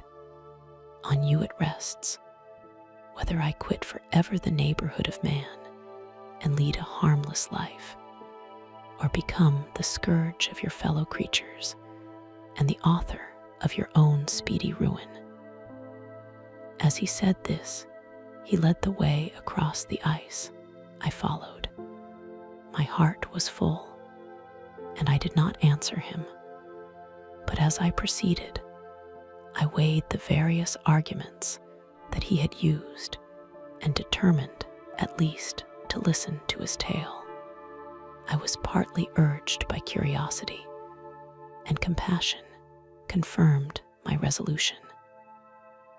I had hitherto supposed him to be the murderer of my brother, and I eagerly sought a confirmation or denial of this opinion. For the first time, also, I felt what the duties of a creator towards his creature were, and that I ought to render him happy before I complained of his wickedness. These motives urged me to comply with his demand. We crossed the ice, therefore, and ascended the opposite rock. The air was cold, and the rain again began to descend. We entered the hut, the fiend with an air of exultation, I with a heavy heart and depressed spirits. But I consented to listen, and seating myself by the fire which my odious companion had lighted, he thus began his tale. It is with considerable difficulty that I remember the original era of my being. All the events of that period appear confused and indistinct. A strange multiplicity of sensations seized me, and I saw, felt, heard, and smelt at the same time. And it was, indeed, a long time before I learned to distinguish between the operations of my various senses. By degrees, I remember. A stronger light pressed upon my nerves, so that I was obliged to shut my eyes. Darkness then came over me and troubled me. But hardly had I felt this when, by opening my eyes, as I now suppose, the light poured in upon me again. I walked, and, I believe, descended. But I presently found a great alteration in my sensations. Before, dark and opaque bodies had surrounded me, impervious to my touch or sight. But I now found that I could wander on at liberty, with no obstacles which I could not either surmount or avoid. The light became more and more oppressive to me, and the heat wearying me as I walked. I sought a place where I could receive shade. This was the forest near Ingolstadt, and here I lay by the side of a brook, resting from my fatigue, until I felt tormented by hunger and thirst. This roused me from my nearly dormant state, and I ate some berries, which I found hanging on the trees or lying on the ground. I slaked my thirst at the brook, and then lying down, was overcome by sleep. It was dark when I awoke. I felt cold also, and half frightened, as it were, instinctively, finding myself so desolate. Before I had quitted your apartment, on a sensation of cold, I had covered myself with some clothes, but these were insufficient to secure me from the dews of night. I was a poor, helpless, miserable wretch, I knew, and could distinguish nothing. But feeling pain invade me on all sides, I sat down and wept. Soon a gentle light stole over the heavens and gave me a sensation of pleasure. I started up and beheld a radiant form rise from among the trees. The moon, I gazed with a kind of wonder. It moved slowly, but it enlightened my path, and I again went out in search of berries. I was still cold when under one of the trees I found a huge cloak with which I covered myself and sat down upon the ground. No distinct ideas occupied my mind. All was confused. I felt light and hunger and thirst and darkness. Innumerable sounds rang in my ears, and on all sides various scents saluted me. The only object that I could distinguish was the bright moon, and I fixed my eyes on that with pleasure. Several changes of day and night passed, and the orb of night had greatly lessened, when I began to distinguish my sensations from each other. I gradually saw plainly the clear stream that supplied me with drink, and the trees that shaded me with their foliage. I was delighted when I first discovered that a pleasant sound, which often saluted my ears, proceeded from the throats of the little winged animals who had often intercepted the light from my eyes. I began also to observe, with greater accuracy, the forms that surrounded me, and to perceive the boundaries of the radiant roof of light which canopied me. Sometimes I tried to imitate the pleasant songs of the birds, but was unable. Sometimes I wished to express my sensations in my own mode, but the uncouth and inarticulate sounds which broke from me frightened me into silence again. The moon had disappeared from the night, and again, with a lessened form, showed itself, while I still remained in the forest. My sensations had by this time become distinct, and my mind received every day additional ideas. My eyes became accustomed to the light and to perceive objects in their right forms.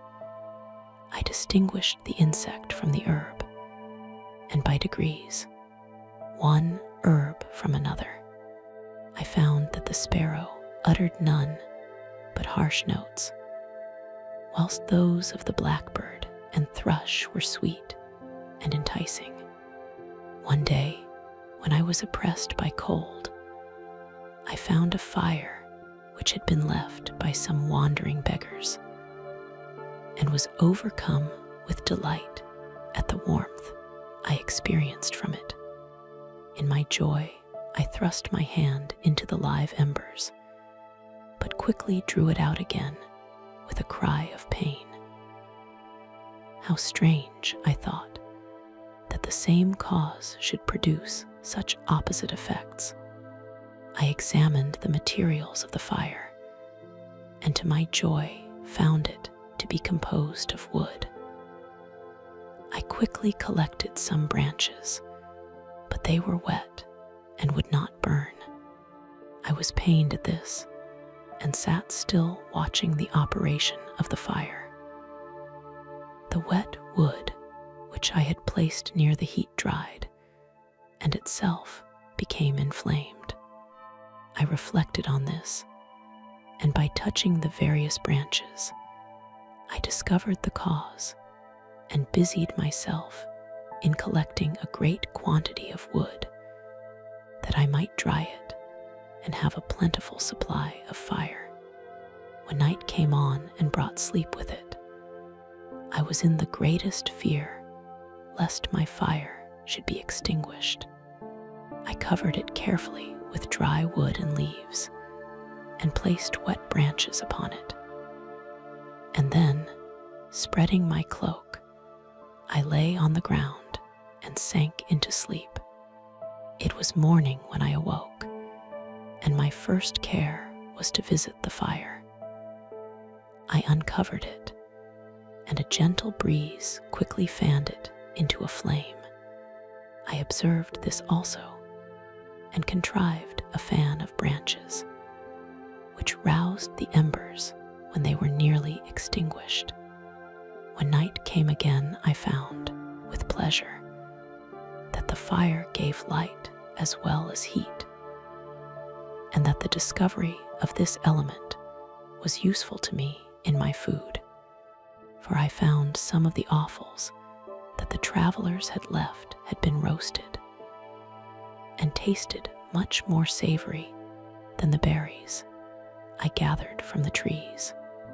I tried, therefore, to dress my food in the same manner, placing it on the live embers. I found that the berries were spoiled by this operation, and the nuts and roots much improved. Food, however, became scarce, and I often spent the whole day searching in vain for a few acorns to assuage the pangs of hunger.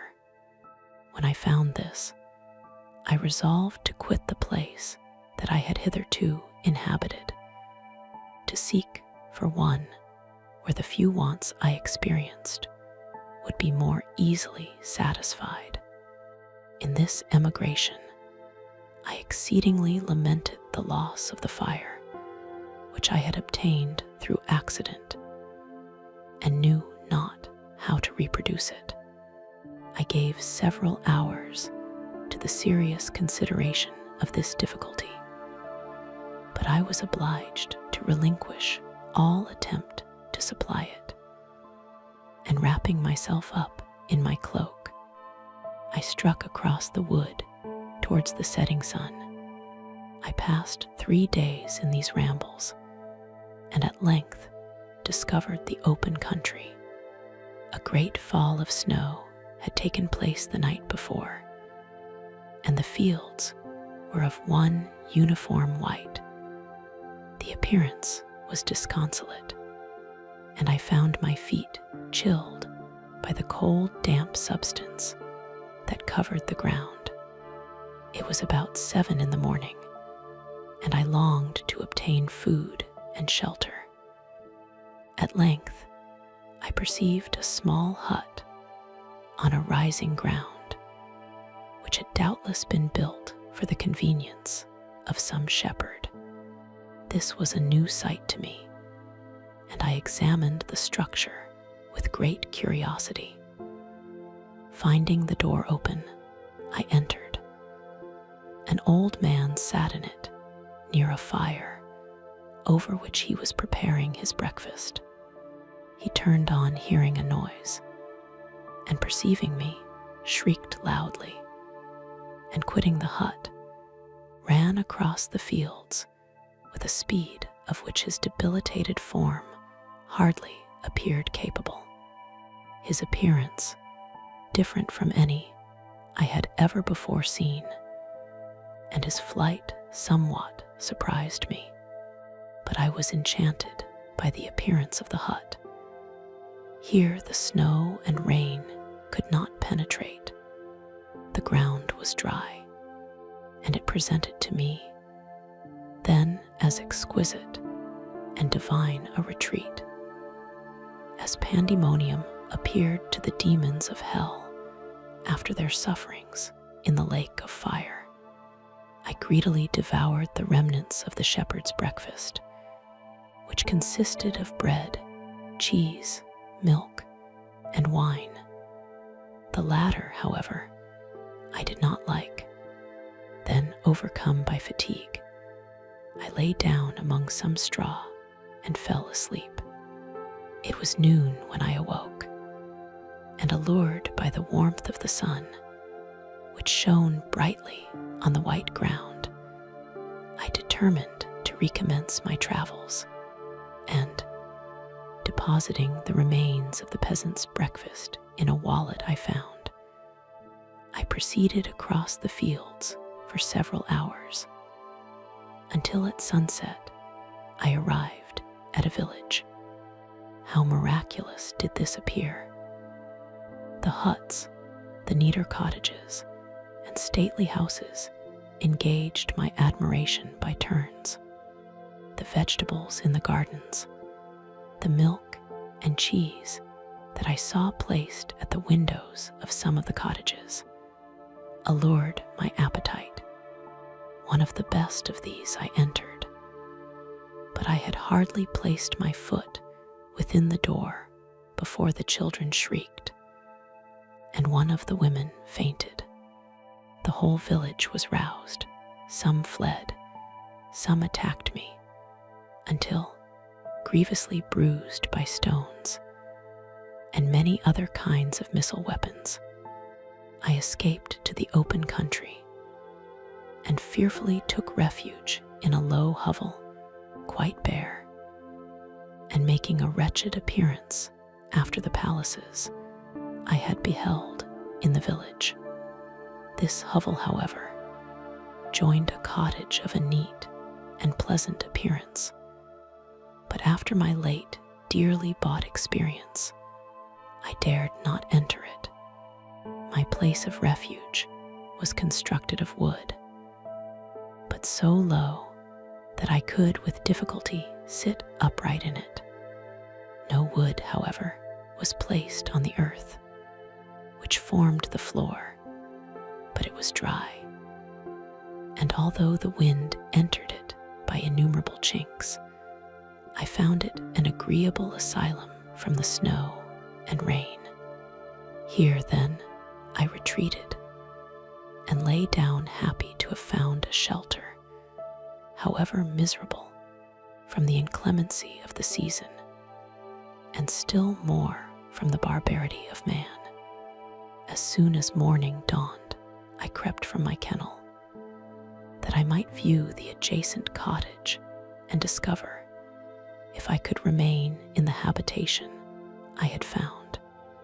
It was situated against the back of the cottage, and surrounded on the sides, which were exposed by a pigsty and a clear pool of water. One part was open, and by that I had crept in. But now I covered every crevice by which I might be perceived with stones and wood, yet in such a manner that I might move them on occasion to pass out.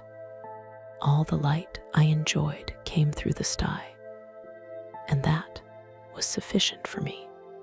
Having thus arranged my dwelling and carpeted it with clean straw, I retired, for I saw the figure of a man at a distance, and I remembered too well my treatment the night before to trust myself in his power. I had first, however, provided for my sustenance for that day by a loaf of coarse bread, which I purloined, and a cup with which I could drink more conveniently than from my hand of the pure water which flowed by my retreat. The floor was a little raised, so that it was kept perfectly dry, and by its vicinity to the chimney of the cottage, it was tolerably warm. Being thus provided, I resolved to reside in this hovel until something should occur which might alter my determination. It was indeed a paradise compared to the bleak forest, my former residence. The rain-dropping branches and dank earth. I ate my breakfast with pleasure, and was about to remove a plank to procure myself a little water when I heard a step, and looking through a small chink, I beheld a young creature with a pail on her head passing before my hovel. The girl was young and of gentle demeanor, unlike what I have since found cottagers and farmhouse servants to be. Yet she was meanly dressed, a coarse blue petticoat and a linen jacket being her only garb. Her fair hair was plaited, but not adorned.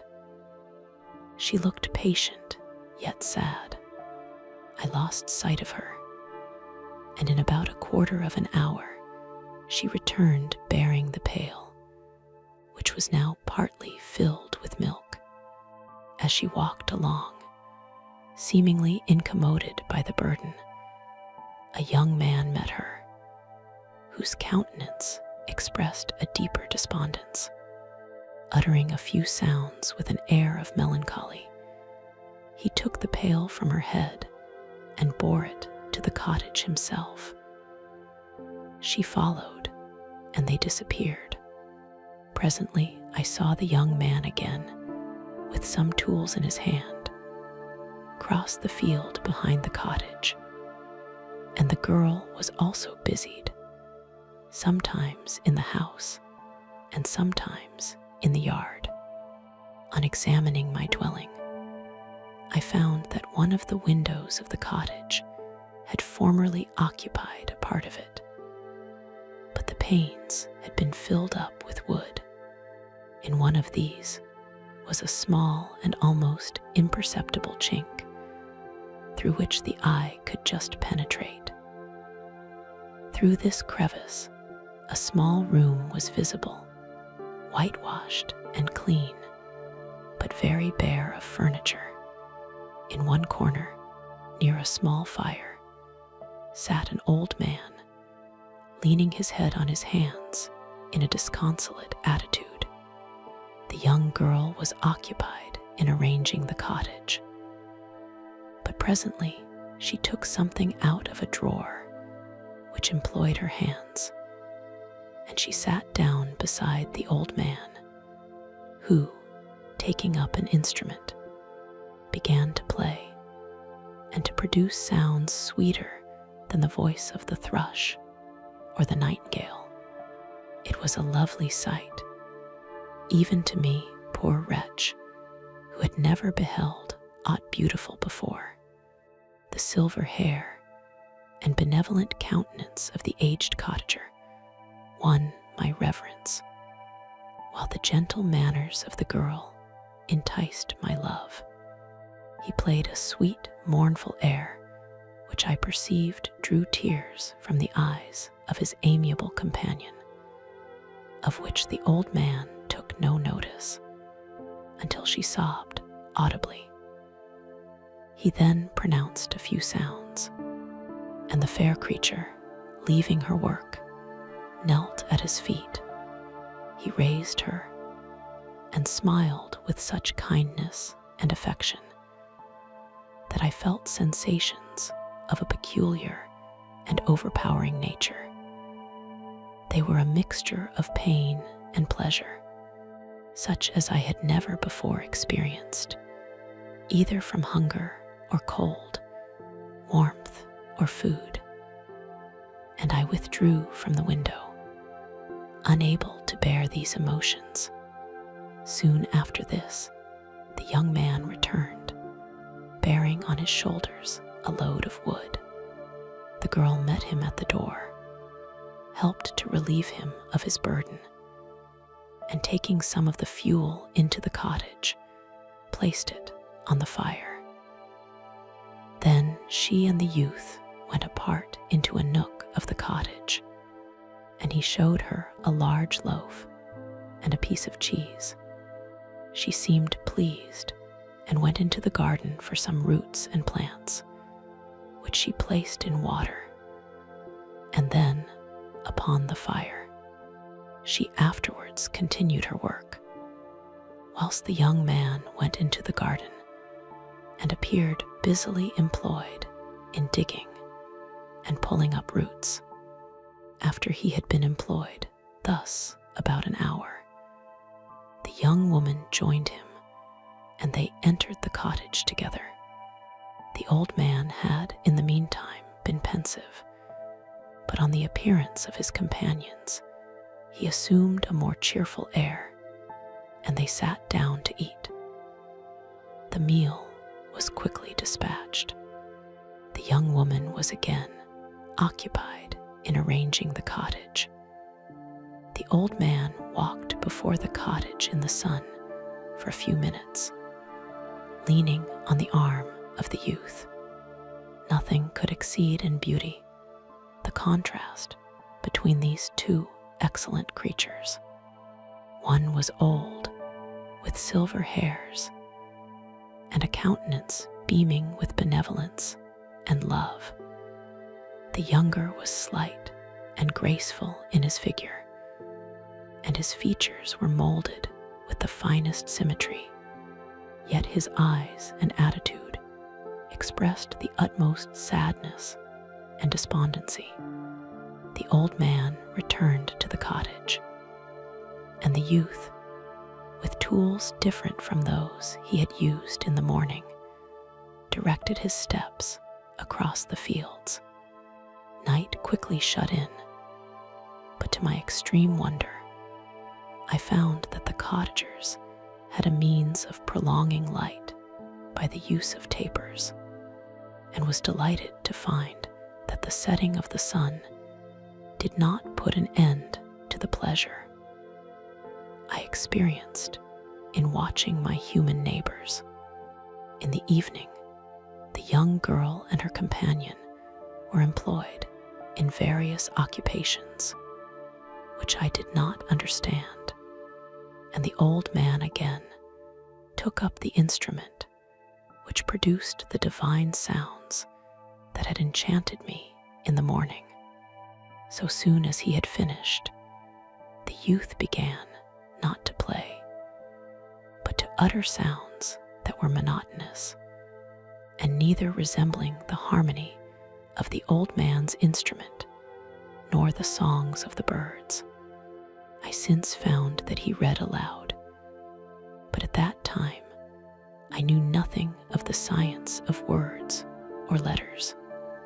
The family, after having been thus occupied for a short time, extinguished their lights and retired, as I conjectured, to rest. I lay on my straw, but I could not sleep.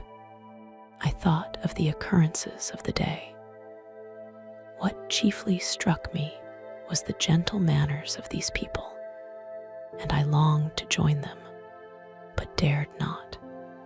I remembered too well the treatment I had suffered the night before from the barbarous villagers, and resolved, whatever course of conduct I might hereafter think it right to pursue, that for the present I would remain quietly in my hovel, watching and endeavoring to discover the motives which influenced their actions.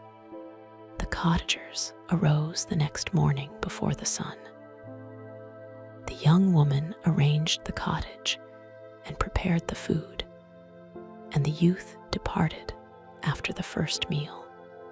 This day was passed in the same routine as that which preceded it. The young man was constantly employed out of doors, and the girl in various laborious occupations within. The old man, whom I soon perceived to be blind, employed his leisure hours on his instrument or in contemplation. Nothing could exceed the love and respect which the younger cottagers exhibited towards their venerable companion. They performed towards him every little office of affection and duty with gentleness, and he rewarded them by his benevolent smiles. They were not entirely happy. The young man and his companion often went apart and appeared to weep. I saw no cause for their unhappiness, but I was deeply affected by it. If such lovely creatures were miserable, it was less strange that I, an imperfect and solitary being, should be wretched. Yet, why were these gentle beings unhappy? They possessed a delightful house, for such it was in my eyes, and every luxury. They had a fire to warm them when chill, and delicious viands when hungry. They were dressed in excellent clothes, and, still more, they enjoyed one another's company and speech, interchanging each day looks of affection and kindness.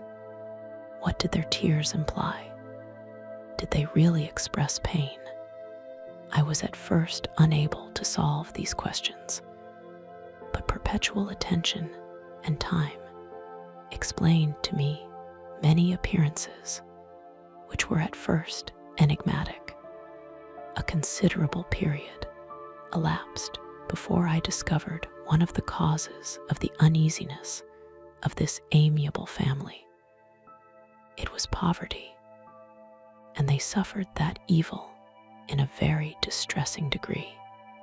Their nourishment consisted entirely of the vegetables of their garden and the milk of one cow, which gave very little during the winter, when its masters could scarcely procure food to support it. They often, I believe, suffered the pangs of hunger very poignantly, especially the two younger cottagers.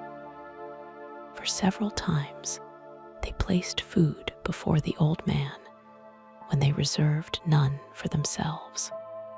This trait of kindness moved me sensibly. I had been accustomed during the night to steal a part of their store for my own consumption. But when I found that in doing this I inflicted pain on the cottagers, I abstained and satisfied myself with berries, nuts, and roots, which I gathered from a neighboring wood. I discovered also another means through which I was enabled to assist their labors. I found that the youth spent a great part of each day in collecting wood for the family fire, and during the night I often took his tools, the use of which I quickly discovered, and brought home firing sufficient for the consumption of several days. I remember The first time that I did this, the young woman, when she opened the door in the morning, appeared greatly astonished on seeing a great pile of wood on the outside. She uttered some words in a loud voice, and the youth joined her, who also expressed surprise. I observed with pleasure that he did not go to the forest that day, but spent it in repairing the cottage and cultivating the garden. By degrees, I made a discovery of still greater moment. I found that these people possessed a method of communicating their experience and feelings to one another by articulate sounds. I perceived that the words they spoke sometimes produced pleasure or pain, smiles or sadness in the minds and countenances of the hearers. This was indeed a godlike science, and I ardently desired to become acquainted with it. But I was baffled in every attempt I made for this purpose.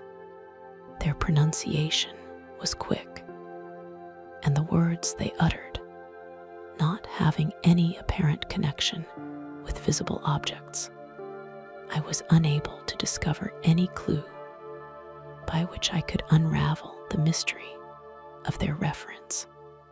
By great application, however, and after having remained during the space of several revolutions of the moon in my hovel, I discovered the names that were given to some of the most familiar objects of discourse. I learned and applied the words fire, milk, bread, and wood. I learned also the names of the cottagers themselves. The youth and his companion had each of them several names, but the old man had only one, which was father. The girl was called sister or Agatha, and the youth Felix, brother or son. I cannot describe the delight I felt when I learned the ideas appropriated to each of these sounds and was able to pronounce them. I distinguished several other words without being able as yet to understand or apply them, such as good, dearest, unhappy. I spent the winter in this manner. The gentle manners and beauty of the cottagers greatly endeared them to me. When they were unhappy, I felt depressed. When they rejoiced, I sympathized in their joys. I saw few human beings besides them, and if any other happened to enter the cottage, their harsh manners and rude gait only enhanced to me the superior accomplishments of my friends. The old man, I could perceive, often endeavored to encourage his children, as sometimes I found that he called them to cast off their melancholy. He would talk in a cheerful accent, with an expression of goodness that bestowed pleasure even upon me. Agatha listened with respect. Her eyes sometimes filled with tears, which she endeavored to wipe away unperceived, but I generally found that her countenance and tone were more cheerful after having listened to the exhortations of her father. It was not thus with Felix. He was always the saddest of the group, and even to my unpracticed senses, he appeared to have suffered more deeply than his friends. But if his countenance was more sorrowful, his voice was more cheerful than that of his sister, especially when he addressed the old man. I could mention innumerable instances which, although slight, marked the dispositions of these amiable cottagers in the midst of poverty and want. Felix carried with pleasure to his sister the first little white flower that peeped out from beneath the snowy ground. Early in the morning, before she had risen, he cleared away the snow that obstructed her path to the milk house, drew water from the well, and brought the wood from the outhouse, where, to his perpetual astonishment, he found his store always replenished by an invisible hand. In the day, I believe, he worked sometimes for a neighboring farmer, because he often went forth and did not return until dinner, yet brought no wood with him. At other times he worked in the garden, but as there was little to do in the frosty season, he read to the old man and Agatha. This reading had puzzled me extremely at first, but by degrees I discovered that he uttered many of the same sounds when he read as when he talked. I conjectured, therefore, that he found on the paper signs for speech which he understood, and I ardently longed to comprehend these also. But how was that possible, when I did not even understand the sounds for which they stood as signs? I improved, however, sensibly in this science, but not sufficiently to follow up any kind of conversation, although I applied my whole mind to the endeavor, for I easily perceived that, although I eagerly longed to discover myself to the cottagers, I ought not to make the attempt until I had first become master of their language, which knowledge might enable me to make them overlook the deformity of my figure. For with this also the contrast perpetually presented to my eyes had made me acquainted. I had admired the perfect forms of my cottagers, their grace, beauty, and delicate complexions. But how was I terrified when I viewed myself in a transparent pool? At first I started back, unable to believe that it was indeed I who was reflected in the mirror. And when I became fully convinced that I was in reality the monster that I am, I was filled with the bitterest sensations of despondence and mortification. Alas, I did not yet entirely know the fatal effects of this miserable deformity.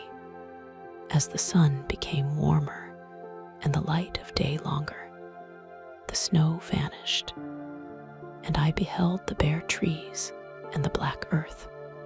From this time, Felix was more employed, and the heart-moving indications of impending famine disappeared. Their food, as I afterwards found, was coarse, but it was wholesome, and they procured a sufficiency of it.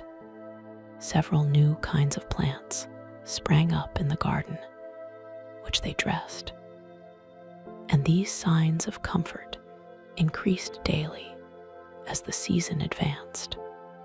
The old man, leaning on his son, walked each day at noon, when it did not rain, as I found it was called when the heavens poured forth its waters. This frequently took place, but a high wind quickly dried the earth, and the season became far more pleasant than it had been. My mode of life in my hovel was uniform. During the morning, I attended the motions of the cottagers, and when they were dispersed in various occupations, I slept. The remainder of the day was spent in observing my friends. When they had retired to rest, if there was any moon or the night was starlight, I went into the woods and collected my own food and fuel for the cottage. When I returned, as often as it was necessary. I cleared their path from the snow and performed those offices that I had seen done by Felix. I afterwards found that these labors, performed by an invisible hand, greatly astonished them, and once or twice I heard them, on these occasions, utter the words "good spirit," "wonderful," but I did not then understand the signification of these terms. My thoughts now became more active, and I longed to discover the motives and feelings of these lovely creatures. I was inquisitive to know why Felix appeared so miserable and Agatha so sad. I thought, foolish wretch, that it might be in my power to restore happiness to these deserving people. When I slept or was absent, the forms of the venerable blind father, the gentle Agatha, and the excellent Felix flitted before me. I looked upon them as superior beings who would be the arbiters of my future destiny. I formed in my imagination 1,000 pictures of presenting myself to them and their reception of me. I imagined that they would be disgusted until, by my gentle demeanor and conciliating words, I should first win their favor and afterwards their love. These thoughts exhilarated me and led me to apply with fresh ardor to the acquiring the art of language. My organs were indeed harsh, but supple, and although my voice was very unlike the soft music of their tones, yet I pronounced such words as I understood with tolerable ease. It was as the ass and the lapdog. Yet surely the gentle ass, whose intentions were affectionate, although his manners were rude, deserved better treatment than blows and execration. The pleasant showers and genial warmth of spring greatly altered the aspect of the earth. Men who before this change seemed to have been hid in caves dispersed themselves and were employed in various arts of cultivation. The birds sang in more cheerful notes, and the leaves began to bud forth on the trees. Happy, happy earth, fit habitation for gods, which so short a time before was bleak, damp, and unwholesome. My spirits were elevated by the enchanting appearance of nature. The past was blotted from my memory. The present was tranquil, and the future gilded by bright rays of hope and anticipations of joy. I now hasten to the more moving part of my story. I shall relate events that impressed me with feelings which, from what I had been, have made me what I am. Spring advanced rapidly, the weather became fine, and the skies cloudless. It surprised me that what before was desert and gloomy should now bloom with the most beautiful flowers and verdure. My senses were gratified and refreshed by 1,000 scents of delight and 1,000 sights of beauty. It was on one of these days, when my cottagers periodically rested from labor, the old man played on his guitar, and the children listened to him, that I observed the countenance of Felix was melancholy beyond expression.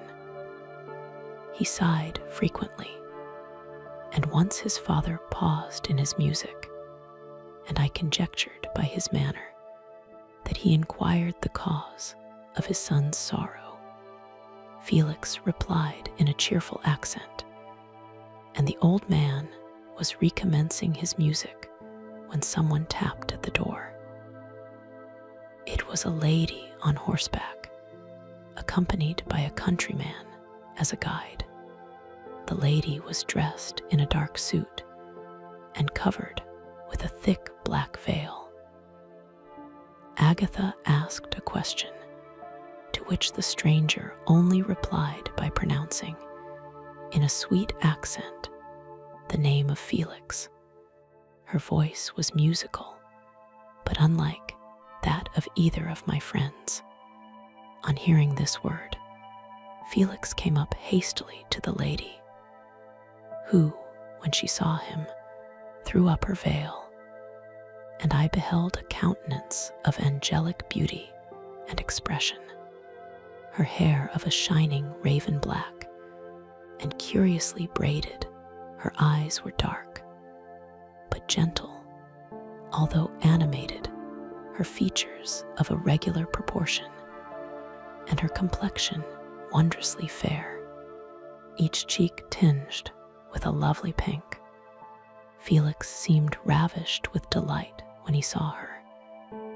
Every trait of sorrow vanished from his face, and it instantly expressed a degree of ecstatic joy, of which I could hardly have believed it capable. His eyes sparkled as his cheek flushed with pleasure, and at that moment I thought him as beautiful as the stranger. She appeared affected by different feelings. Wiping a few tears from her lovely eyes, she held out her hand to Felix, who kissed it rapturously and called her, as well as I could distinguish, his sweet Arabian. She did not appear to understand him, but smiled. He assisted her to dismount, and dismissing her guide, conducted her into the cottage. Some conversation took place between him and his father, and the young stranger knelt at the old man's feet and would have kissed his hand, but he raised her and embraced her affectionately. I soon perceived that although the stranger uttered articulate sounds and appeared to have a language of her own, she was neither understood by nor herself understood the cottagers. They made many signs which I did not comprehend, but I saw that her presence diffused gladness through the cottage, dispelling their sorrow as the sun dissipates the morning mists. Felix seemed peculiarly happy, and with smiles of delight welcomed his Arabian. Agatha, the ever-gentle Agatha, kissed the hands of the lovely stranger, and pointing to her brother, made signs which appeared to me to mean that he had been sorrowful until she came. Some hours passed thus, while they, by their countenances, expressed joy, the cause of which I did not comprehend. Presently I found, by the frequent recurrence of some sound which the stranger repeated after them, that she was endeavoring to learn their language, and the idea instantly occurred to me that I should make use of the same instructions to the same end. The stranger learned about 20 words at the first lesson. Most of them, indeed, were those which I had before understood, but I profited by the others. As night came on, Agatha and the Arabian retired early. When they separated, Felix kissed the hand of the stranger and said, "Good night, sweet Safie." He sat up much longer, conversing with his father, and by the frequent repetition of her name, I conjectured that their lovely guest was the subject of their conversation. I ardently desired to understand them, and bent every faculty towards that purpose, but found it utterly impossible. The next morning, Felix went out to his work, and after the usual occupations of Agatha were finished, the Arabian sat at the feet of the old man and, taking his guitar, played some airs so entrancingly beautiful that they at once drew tears of sorrow and delight from my eyes. She sang, and her voice flowed in a rich cadence, swelling or dying away like a nightingale of the woods. When she had finished, she gave the guitar to Agatha, who at first declined it.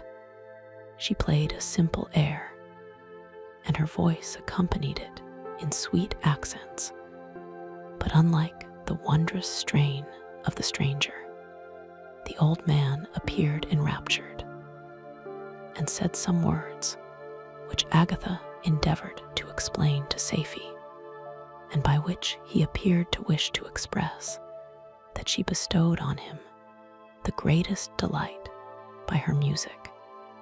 The days now passed as peaceably as before, with the sole alteration that joy had taken place of sadness in the countenances of my friends. Safie was always gay and happy.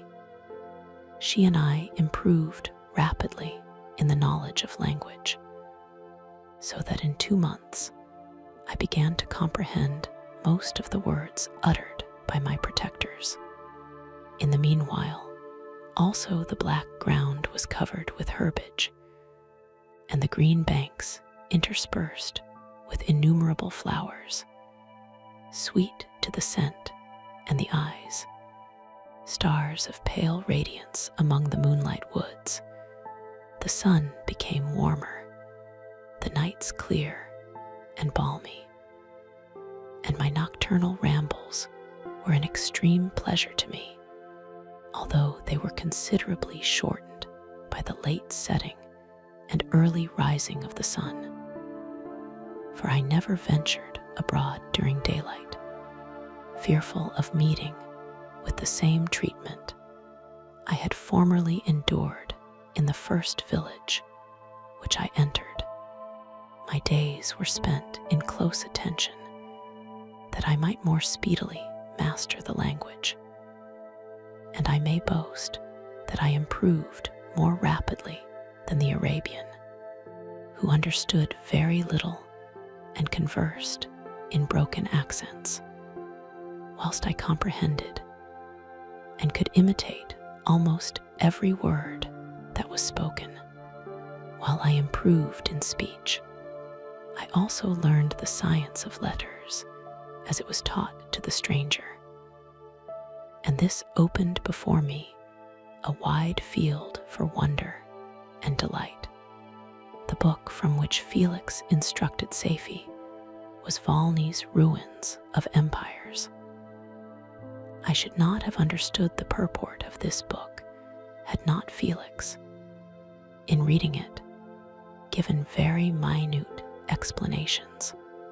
He had chosen this work, he said, because the declamatory style was framed in imitation of the Eastern authors.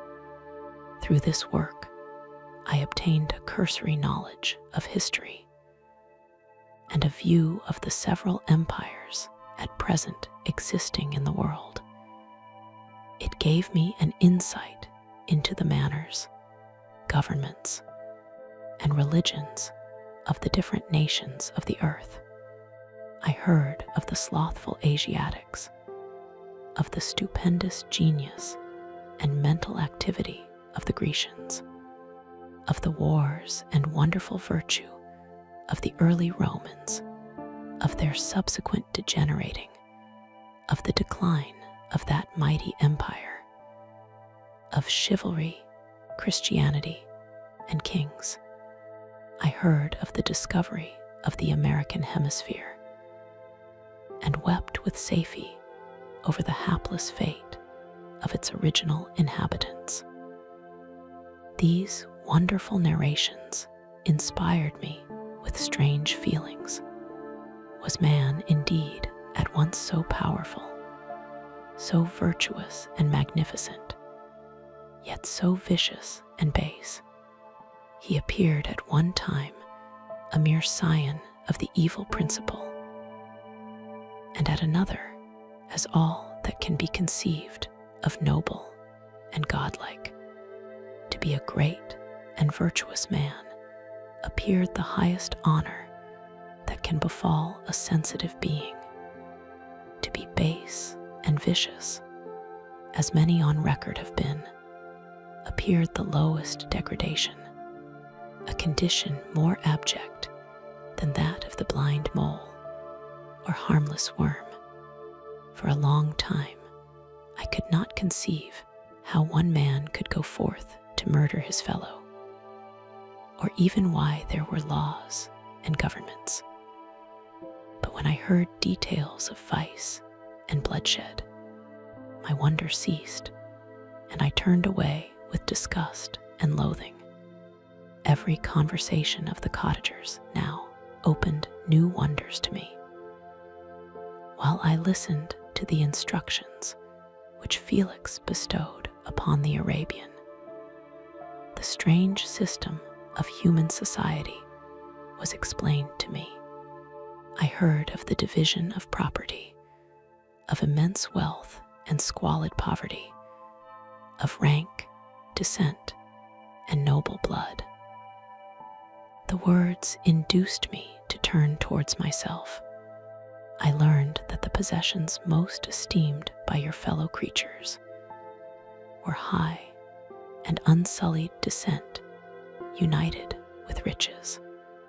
A man might be respected with only one of these advantages, but without either he was considered, except in very rare instances, as a vagabond and a slave, doomed to waste his powers for the profits of the chosen few. And what was I? Of my creation and creator, I was absolutely ignorant, but I knew that I possessed no money, no friends, no kind of property. I was, besides, endued with a figure hideously deformed and loathsome. I was not even of the same nature as man. I was more agile than they, and could subsist upon coarser diet. I bore the extremes of heat and cold with less injury to my frame. My stature far exceeded theirs.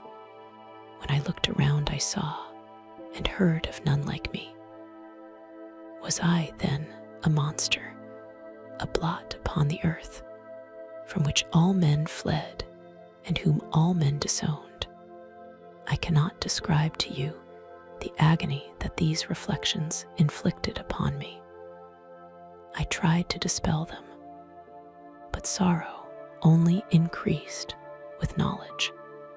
Oh, that I had forever remained in my native wood, nor known, nor felt beyond the sensations of hunger, thirst, and heat. Of what a strange nature is knowledge.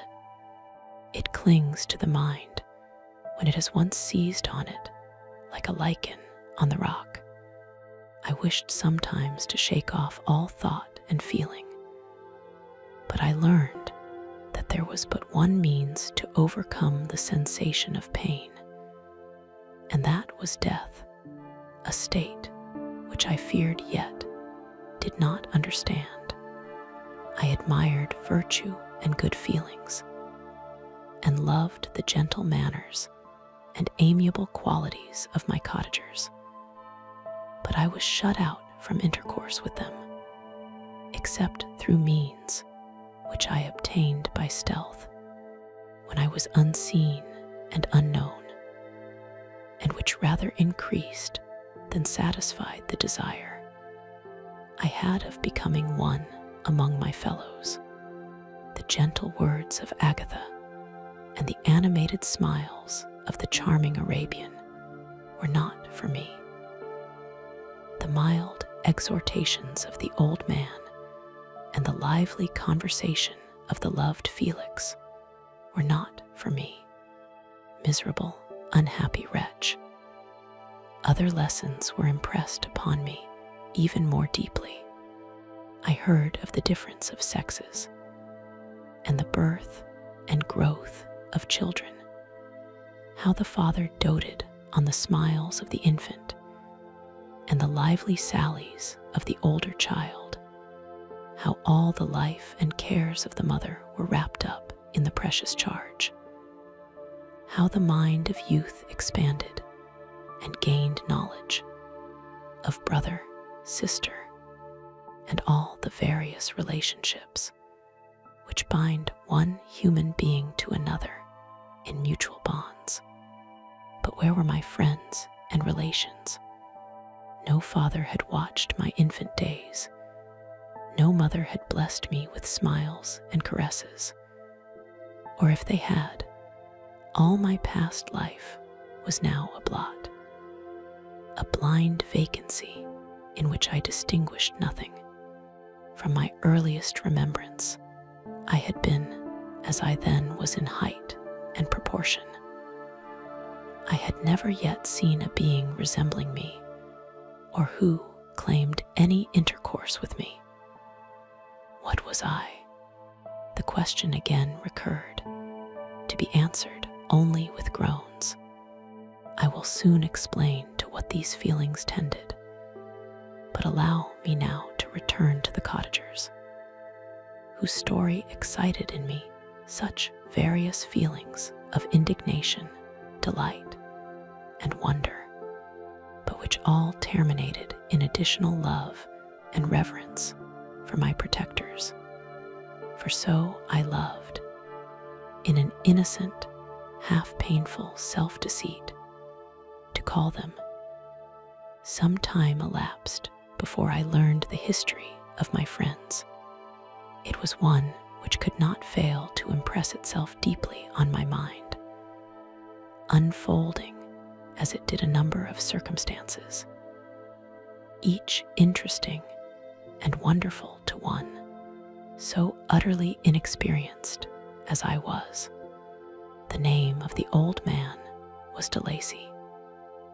He was descended from a good family in France, where he had lived for many years in affluence, respected by his superiors and beloved by his equals.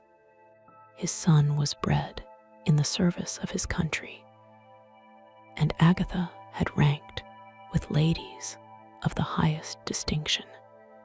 A few months before my arrival, they had lived in a large and luxurious city called Paris, surrounded by friends and possessed of every enjoyment which virtue, refinement of intellect, or taste, accompanied by a moderate fortune, could afford. The father of Safie had been the cause of their ruin. He was a Turkish merchant and had inhabited Paris for many years, when, for some reason which I could not learn, he became obnoxious to the government. He was seized and cast into prison the very day that Safie arrived from Constantinople to join him. He was tried and condemned to death. The injustice of his sentence was very flagrant. All Paris was indignant, and it was judged that his religion and wealth, rather than the crime alleged against him, had been the cause of his condemnation. Felix had accidentally been present at the trial. His horror and indignation were uncontrollable when he heard the decision of the court. He made, at that moment, a solemn vow to deliver him, and then looked around for the means. After many fruitless attempts to gain admittance to the prison, he found a strongly grated window in an unguarded part of the building, which lighted the dungeon of the unfortunate Mohammedan, who, loaded with chains, waited in despair the execution of the barbarous sentence. Felix visited the grate at night and made known to the prisoner his intentions in his favor. The Turk, amazed and delighted, endeavored to kindle the zeal of his deliverer by promises of reward and wealth. Felix rejected his offers with contempt. Yet, when he saw the lovely Safie, who was allowed to visit her father, and who, by her gestures, expressed her lively gratitude, the youth could not help owning to his own mind that the captive possessed a treasure which would fully reward his toil and hazard. The Turk quickly perceived the impression that his daughter had made on the heart of Felix, and endeavored to secure him more entirely in his interests by the promise of her hand in marriage so soon as he should be conveyed to a place of safety. Felix was too delicate to accept this offer, yet he looked forward to the probability of the event as to the consummation of his happiness. During the ensuing days, while the preparations were going forward for the escape of the merchant, the zeal of Felix was warmed by several letters that he received from this lovely girl, who found means to express her thoughts in the language of her lover by the aid of an old man, a servant of her father who understood French. She thanked him in the most ardent terms for his intended services towards her parent, and at the same time she gently deplored her own fate. I have copies of these letters, for I found means, during my residence in the hovel, to procure the implements of writing, and the letters were often in the hands of Felix or Agatha. Before I depart, I will give them to you. They will prove the truth of my tale. But at present, as the sun is already far declined, I shall only have time to repeat the substance of them to you. Safie related that her mother was a Christian Arab, seized and made a slave by the Turks. Recommended by her beauty, she had won the heart of the father of Safie, who married her. The young girl spoke in high and enthusiastic terms of her mother, who, born in freedom, spurned the bondage to which she was now reduced. She instructed her daughter in the tenets of her religion and taught her to aspire to higher powers of intellect and an independence of spirit forbidden to the female followers of Mohammed. This lady died, but her lessons were indelibly impressed on the mind of Safie, who sickened at the prospect of again returning to Asia and being immured within the walls of a harem, allowed only to occupy herself with infantile amusements, ill-suited to the temper of her soul, now accustomed to grand ideas and a noble emulation for virtue. The prospect of marrying a Christian and remaining in a country where women were allowed to take a rank in society was enchanting to her. The day for the execution of the Turk was fixed, but on the night previous to it, he quitted his prison, and before morning was distant many leagues from Paris. Felix had procured passports in the name of his father, sister, and himself. He had previously communicated his plan to the former, who aided the deceit by quitting his house under the pretense of a journey, and concealed himself with his daughter. In an obscure part of Paris, Felix conducted the fugitives through France to Lyon and across Mont Cenis to Leghorn, where the merchant had decided to wait a favorable opportunity of passing into some part of the Turkish dominions. Safie resolved to remain with her father until the moment of his departure, before which time the Turk renewed his promise that she should be united to his deliverer, and Felix remained with them in expectation of that event. And in the meantime, he enjoyed the society of the Arabian, who exhibited towards him the simplest and tenderest affection. They conversed with one another through the means of an interpreter, and sometimes with the interpretation of looks. And Safie sang to him the divine airs of her native country.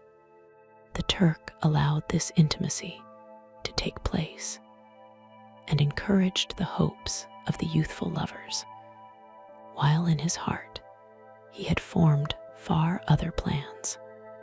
He loathed the idea that his daughter should be united to a Christian, but he feared the resentment of Felix if he should appear lukewarm, for he knew that he was still in the power of his deliverer if he should choose to betray him to the Italian state which they inhabited. He revolved 1,000 plans by which he should be enabled to prolong the deceit until it might be no longer necessary, and secretly to take his daughter with him when he departed. His plans were facilitated by the news which arrived from Paris. The government of France were greatly enraged at the escape of their victim, and spared no pains to detect and punish his deliverer. The plot of Felix was quickly discovered, and De Lacy and Agatha were thrown into prison. The news reached Felix and roused him from his dream of pleasure. His blind and aged father and his gentle sister lay in a noisome dungeon, while he enjoyed the free air and the society of her whom he loved. This idea was torture to him. He quickly arranged with the Turk that if the latter should find a favorable opportunity for escape before Felix could return to Italy, Safie should remain as a boarder at a convent at Leghorn, and then, quitting the lovely Arabian, he hastened to Paris and delivered himself up to the vengeance of the law, hoping to free De Lacy and Agatha by this proceeding. He did not succeed. They remained confined for 5 months before the trial took place, the result of which deprived them of their fortune and condemned them to a perpetual exile from their native country. They found a miserable asylum in the cottage in Germany, where I discovered them. Felix soon learned that the treacherous Turk, for whom he and his family endured such unheard of oppression, on discovering that his deliverer was thus reduced to poverty and ruin, became a traitor to good feeling and honor, and had quitted Italy with his daughter, insultingly sending Felix a pittance of money to aid him, as he said, in some plan of future maintenance.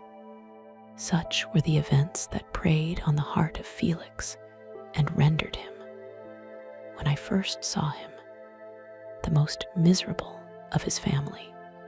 He could have endured poverty, and while this distress had been the meed of his virtue, he gloried in it.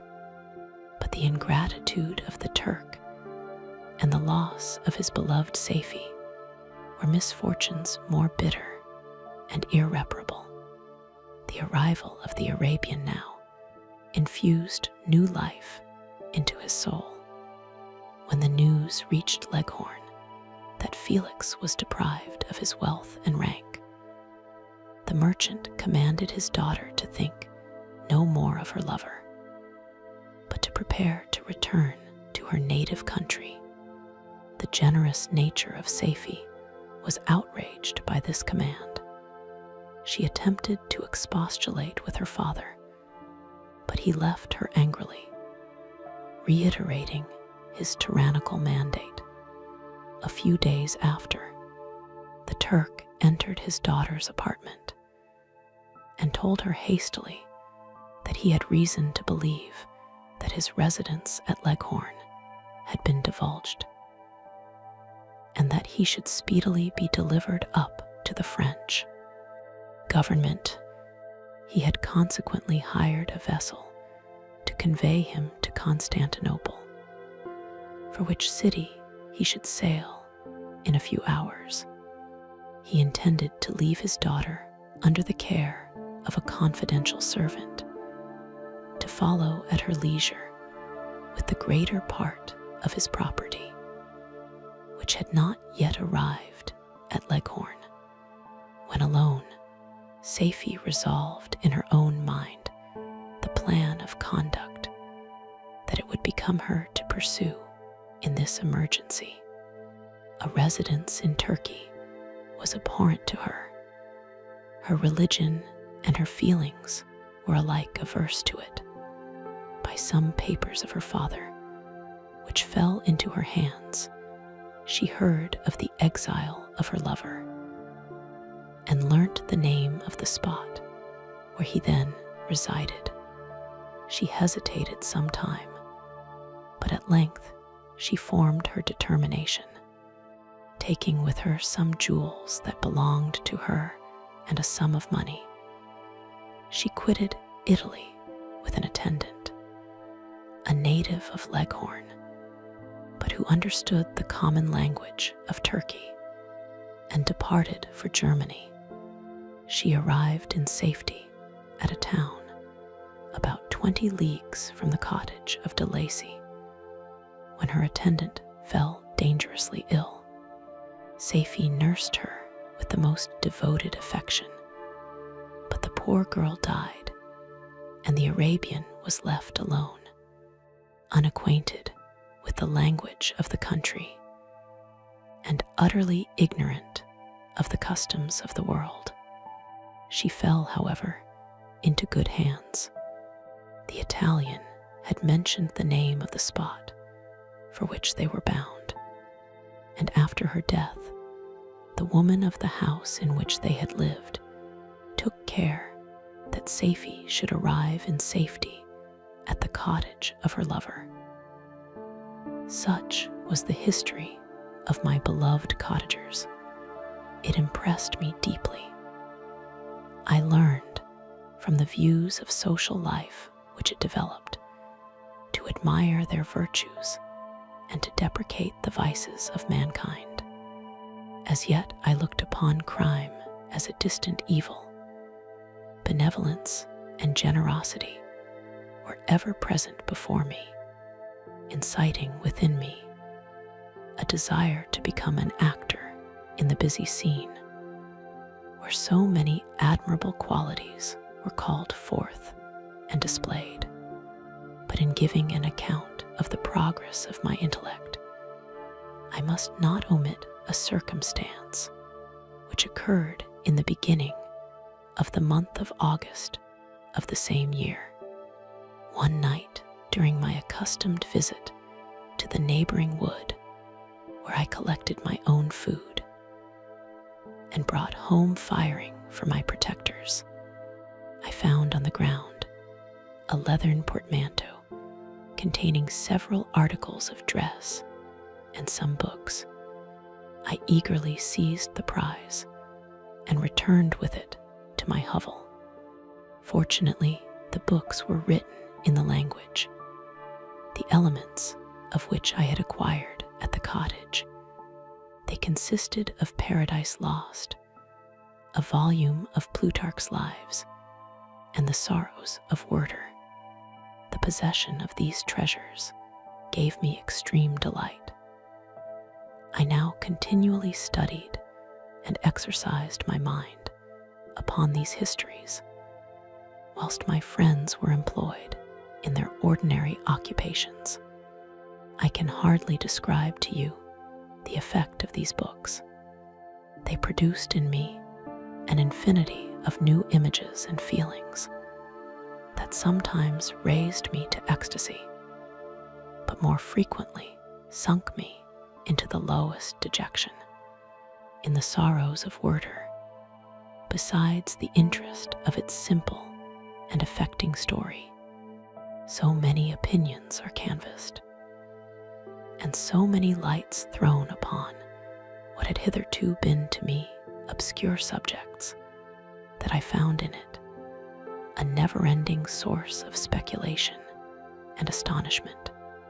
The gentle and domestic manners it described, combined with lofty sentiments and feelings, which had for their object something out of self, accorded well with my experience among my protectors, and with the wants which were forever alive in my own bosom. But I thought Werther himself a more divine being than I had ever beheld or imagined. His character contained no pretension, but it sank deep. The disquisitions upon death and suicide were calculated to fill me with wonder. I did not pretend to enter into the merits of the case, yet I inclined towards the opinions of the hero, whose extinction I wept, without precisely understanding it. As I read, however, I applied much personally to my own feelings and condition. I found myself similar, yet at the same time strangely unlike to the beings concerning whom I read, and to whose conversation I was a listener. I sympathized with and partly understood them, but I was unformed in mind. I was dependent on none and related to none. The path of my departure was free, and there was none to lament my annihilation. My person was hideous, and my stature gigantic. What did this mean? Who was I? What was I? Whence did I come? What was my destination? These questions continually recurred, but I was unable to solve them. The volume of Plutarch's Lives, which I possessed, contained the histories of the first founders of the ancient republics. This book had a far different effect upon me from the Sorrows of Werther. I learned from Werther's imagination's despondency and gloom, but Plutarch taught me high thoughts. He elevated me above the wretched sphere of my own reflections, to admire and love the heroes of past ages. Many things I read surpassed my understanding and experience. I had a very confused knowledge of kingdoms, wide extents of country, mighty rivers, and boundless seas, but I was perfectly unacquainted with towns and large assemblages of men. The cottage of my protectors had been the only school in which I had studied human nature. But this book developed new and mightier scenes of action. I read of men concerned in public affairs, governing or massacring their species. I felt the greatest ardor for virtue rise within me, and abhorrence for vice, as far as I understood the signification of those terms, relative as they were as I applied them to pleasure and pain alone. Induced by these feelings, I was of course led to admire peaceable lawgivers, Numa, Solon, and Lycurgus, in preference to Romulus and Theseus. The patriarchal lives of my protectors caused these impressions to take a firm hold on my mind. Perhaps, if my first introduction to humanity had been made by a young soldier, burning for glory and slaughter, I should have been imbued with different sensations. But Paradise Lost excited different and far deeper emotions. I read it as I had read the other volumes which had fallen into my hands as a true history. It moved every feeling of wonder and awe that the picture of an omnipotent God warring with his creatures was capable of exciting. I often referred the several situations as their similarity struck me to my own. Like Adam, I was apparently united by no link to any other being in existence. But his state was far different from mine in every other respect. He had come forth from the hands of God, a perfect creature, happy and prosperous, guarded by the especial care of his Creator. He was allowed to converse with and acquire knowledge from beings of a superior nature. But I was wretched, helpless, and alone. Many times I considered Satan as the fitter emblem of my condition. For often, like him, when I viewed the bliss of my protectors, the bitter gall of envy rose within me. Another circumstance strengthened and confirmed these feelings. Soon after my arrival in the hovel, I discovered some papers in the pocket of the dress, which I had taken from your laboratory. At first I had neglected them, but now that I was able to decipher the characters in which they were written, I began to study them with diligence. It was your journal of the 4 months that preceded my creation. You minutely described in these papers every step you took in the progress of your work. This history was mingled with accounts of domestic occurrences. You doubtless recollect these papers. Here they are. Everything is related in them, which bears reference to my accursed origin. The whole detail of that series of disgusting circumstances which produced it is set in view. The minutest description of my odious and loathsome person is given in language which painted your own horrors and rendered mine indelible. I sickened as I read. Hateful day when I received life, I exclaimed in agony. Accursed Creator, why did you form a monster so hideous that even you turned from me in disgust? God, in pity, made man beautiful and alluring after his own image. But my form is a filthy type of yours, more horrid even from the very resemblance. Satan had his companions, fellow devils, to admire and encourage him, but I am solitary and abhorred. These were the reflections of my hours of despondency and solitude, but when I contemplated the virtues of the cottagers, their amiable and benevolent dispositions, I persuaded myself that when they should become acquainted with my admiration of their virtues, they would compassionate me and overlook my personal deformity. Could they turn from their door one, however monstrous, who solicited their compassion and friendship? I resolved, at least, not to despair, but in every way to fit myself for an interview with them, which would decide my fate. I postponed this attempt for some months longer, for the importance attached to its success inspired me with a dread lest I should fail. Besides, I found that my understanding improved so much with every day's experience that I was unwilling to commence this undertaking until a few more months should have added to my sagacity.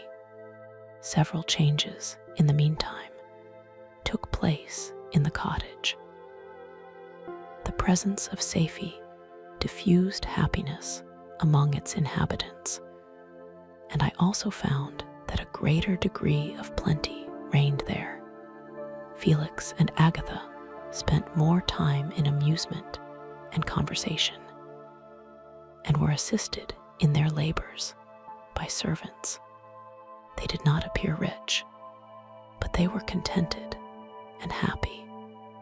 Their feelings were serene and peaceful, while mine became every day more tumultuous. Increase of knowledge only discovered to me more clearly what a wretched outcast I was.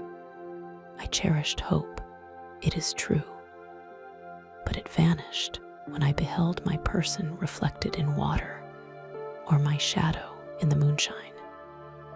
Even as that frail image and that inconstant shade, I endeavored to crush these fears and to fortify myself for the trial which in a few months I resolved to undergo. And sometimes I allowed my thoughts, unchecked by reason, to ramble in the fields of paradise, and dared to fancy amiable and lovely creatures, sympathizing with my feelings and cheering my gloom. Their angelic countenances breathed smiles of consolation. But it was all a dream. No, Eve soothed my sorrows, nor shared my thoughts. I was alone. I remembered Adam's supplication to his Creator. But where was mine? He had abandoned me, and in the bitterness of my heart I cursed him. Autumn passed thus. I saw, with surprise and grief, the leaves decay and fall, and nature again assumed the barren and bleak appearance it had worn when I first beheld the woods and the lovely moon. Yet I did not heed the bleakness of the weather. I was better fitted by my conformation for the endurance of cold than heat, but my chief delights were the sight of the flowers, the birds, and all the gay apparel of summer. When those deserted me, I turned with more attention towards the cottagers. Their happiness was not decreased by the absence of summer. They loved and sympathized with one another, and their joys, depending on each other, were not interrupted by the casualties that took place around them. The more I saw of them, the greater became my desire to claim their protection and kindness. My heart yearned to be known and loved by these amiable creatures. To see their sweet looks directed towards me with affection was the utmost limit of my ambition. I dared not think that they would turn them from me with disdain and horror. The poor that stopped at their door were never driven away. I asked, it is true, for greater treasures than a little food or rest. I required kindness and sympathy, but I did not believe myself utterly unworthy of it. The winter advanced, entire revolution of the seasons had taken place since I awoke into life. My attention at this time was solely directed towards my plan of introducing myself into the cottage of my protectors. I revolved many projects, but that on which I finally fixed was to enter the dwelling when the blind old man should be alone. I had sagacity enough to discover that the unnatural hideousness of my person was the chief object of horror with those who had formerly beheld me. My voice, although harsh, had nothing terrible in it.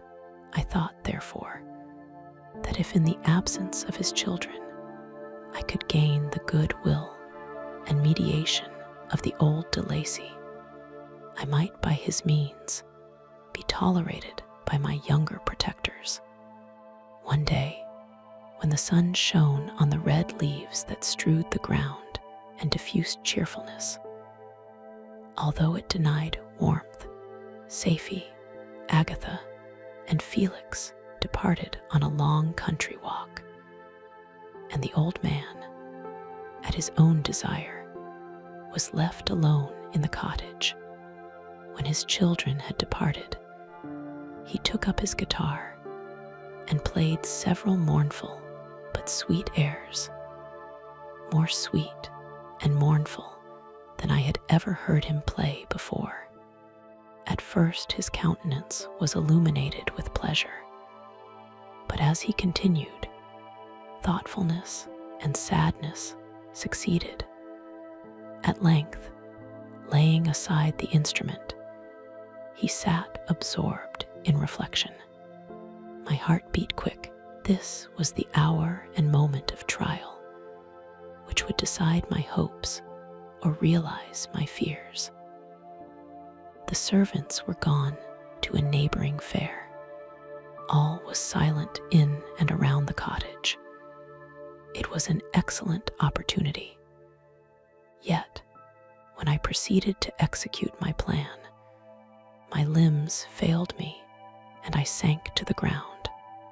Again I rose, and exerting all the firmness of which I was master, removed the planks which I had placed before my hovel to conceal my retreat. The fresh air revived me, and with renewed determination, I approached the door of their cottage. I knocked. "Who is there?" said the old man. "Come in." I entered. "Pardon this intrusion," said I. "I am a traveler in want of a little rest. You would greatly oblige me if you would allow me to remain a few minutes before the fire." "Enter," said de Lacy, "and I will try in what manner I can to relieve your wants. But unfortunately, my children are from home, and as I am blind, I am afraid I shall find it difficult to procure food for you. Do not trouble yourself, my kind host. I have food, it is warmth, and rest only that I need." I sat down, and a silence ensued. I knew that every minute was precious to me, yet I remained irresolute in what manner to commence the interview, when the old man addressed me. "By your language, stranger, I suppose you are my countrymen. Are you French?" "No, but I was educated by a French family and understand that language only. I am now going to claim the protection of some friends whom I sincerely love and of whose favor I have some hopes. Are they Germans?" "No, they are French. But let us change the subject. I am an unfortunate and deserted creature. I look around, and I have no relation or friend upon earth. These amiable people to whom I go have never seen me, and know little of me. I am full of fears, for if I fail there, I am an outcast in the world forever. Do not despair. To be friendless is indeed to be unfortunate.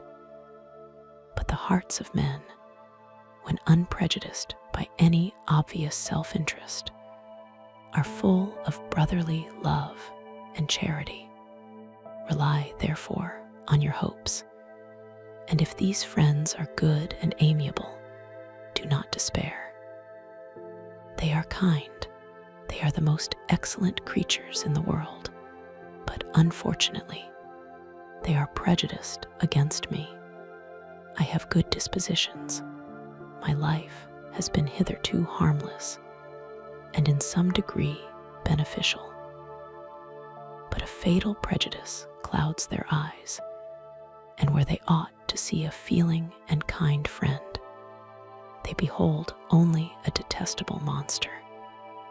That is indeed unfortunate, but if you are really blameless, cannot you undeceive them? I am about to undertake that task, and it is on that account that I feel so many overwhelming terrors. I tenderly love these friends. I have, unknown to them, been for many months in the habits of daily kindness towards them.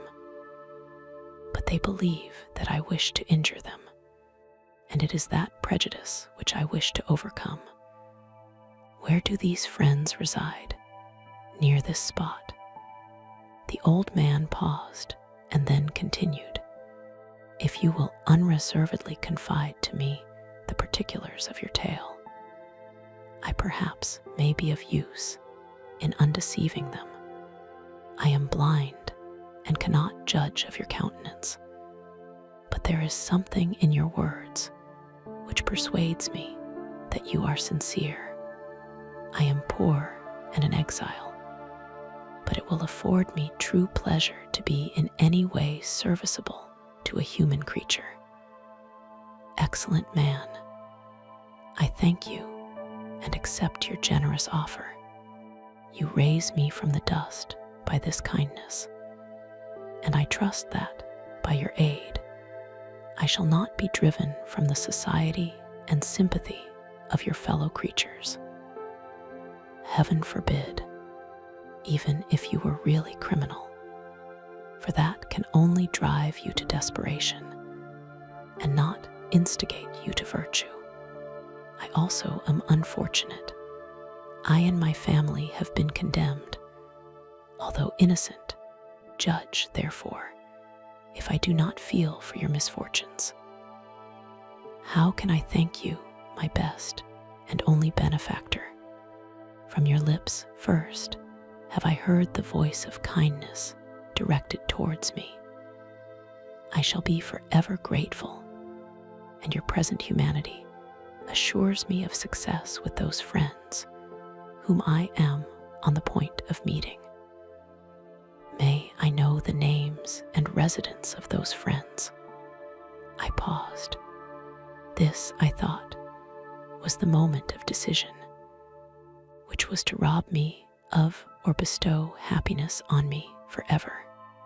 I struggled vainly for firmness sufficient to answer him, but the effort destroyed all my remaining strength. I sank on the chair and sobbed aloud. At that moment, I heard the steps of my younger protectors. I had not a moment to lose, but seizing the hand of the old man, I cried, "Now is the time. Save and protect me.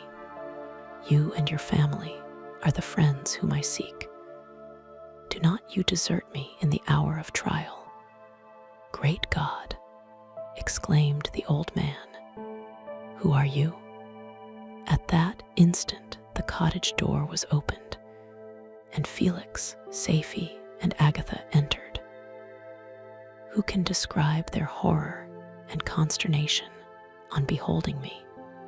Agatha fainted, and Safie, unable to attend to her friend, rushed out of the cottage, Felix darted forward, and with supernatural force tore me from his father, to whose knees I clung in a transport of fury.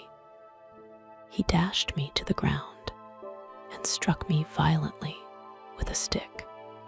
I could have torn him limb from limb, as the lion rends the antelope. But my heart sank within me as with bitter sickness, and I refrained. I saw him on the point of repeating his blow, when, overcome by pain and anguish, I quitted the cottage, and in the general tumult escaped unperceived to my hovel.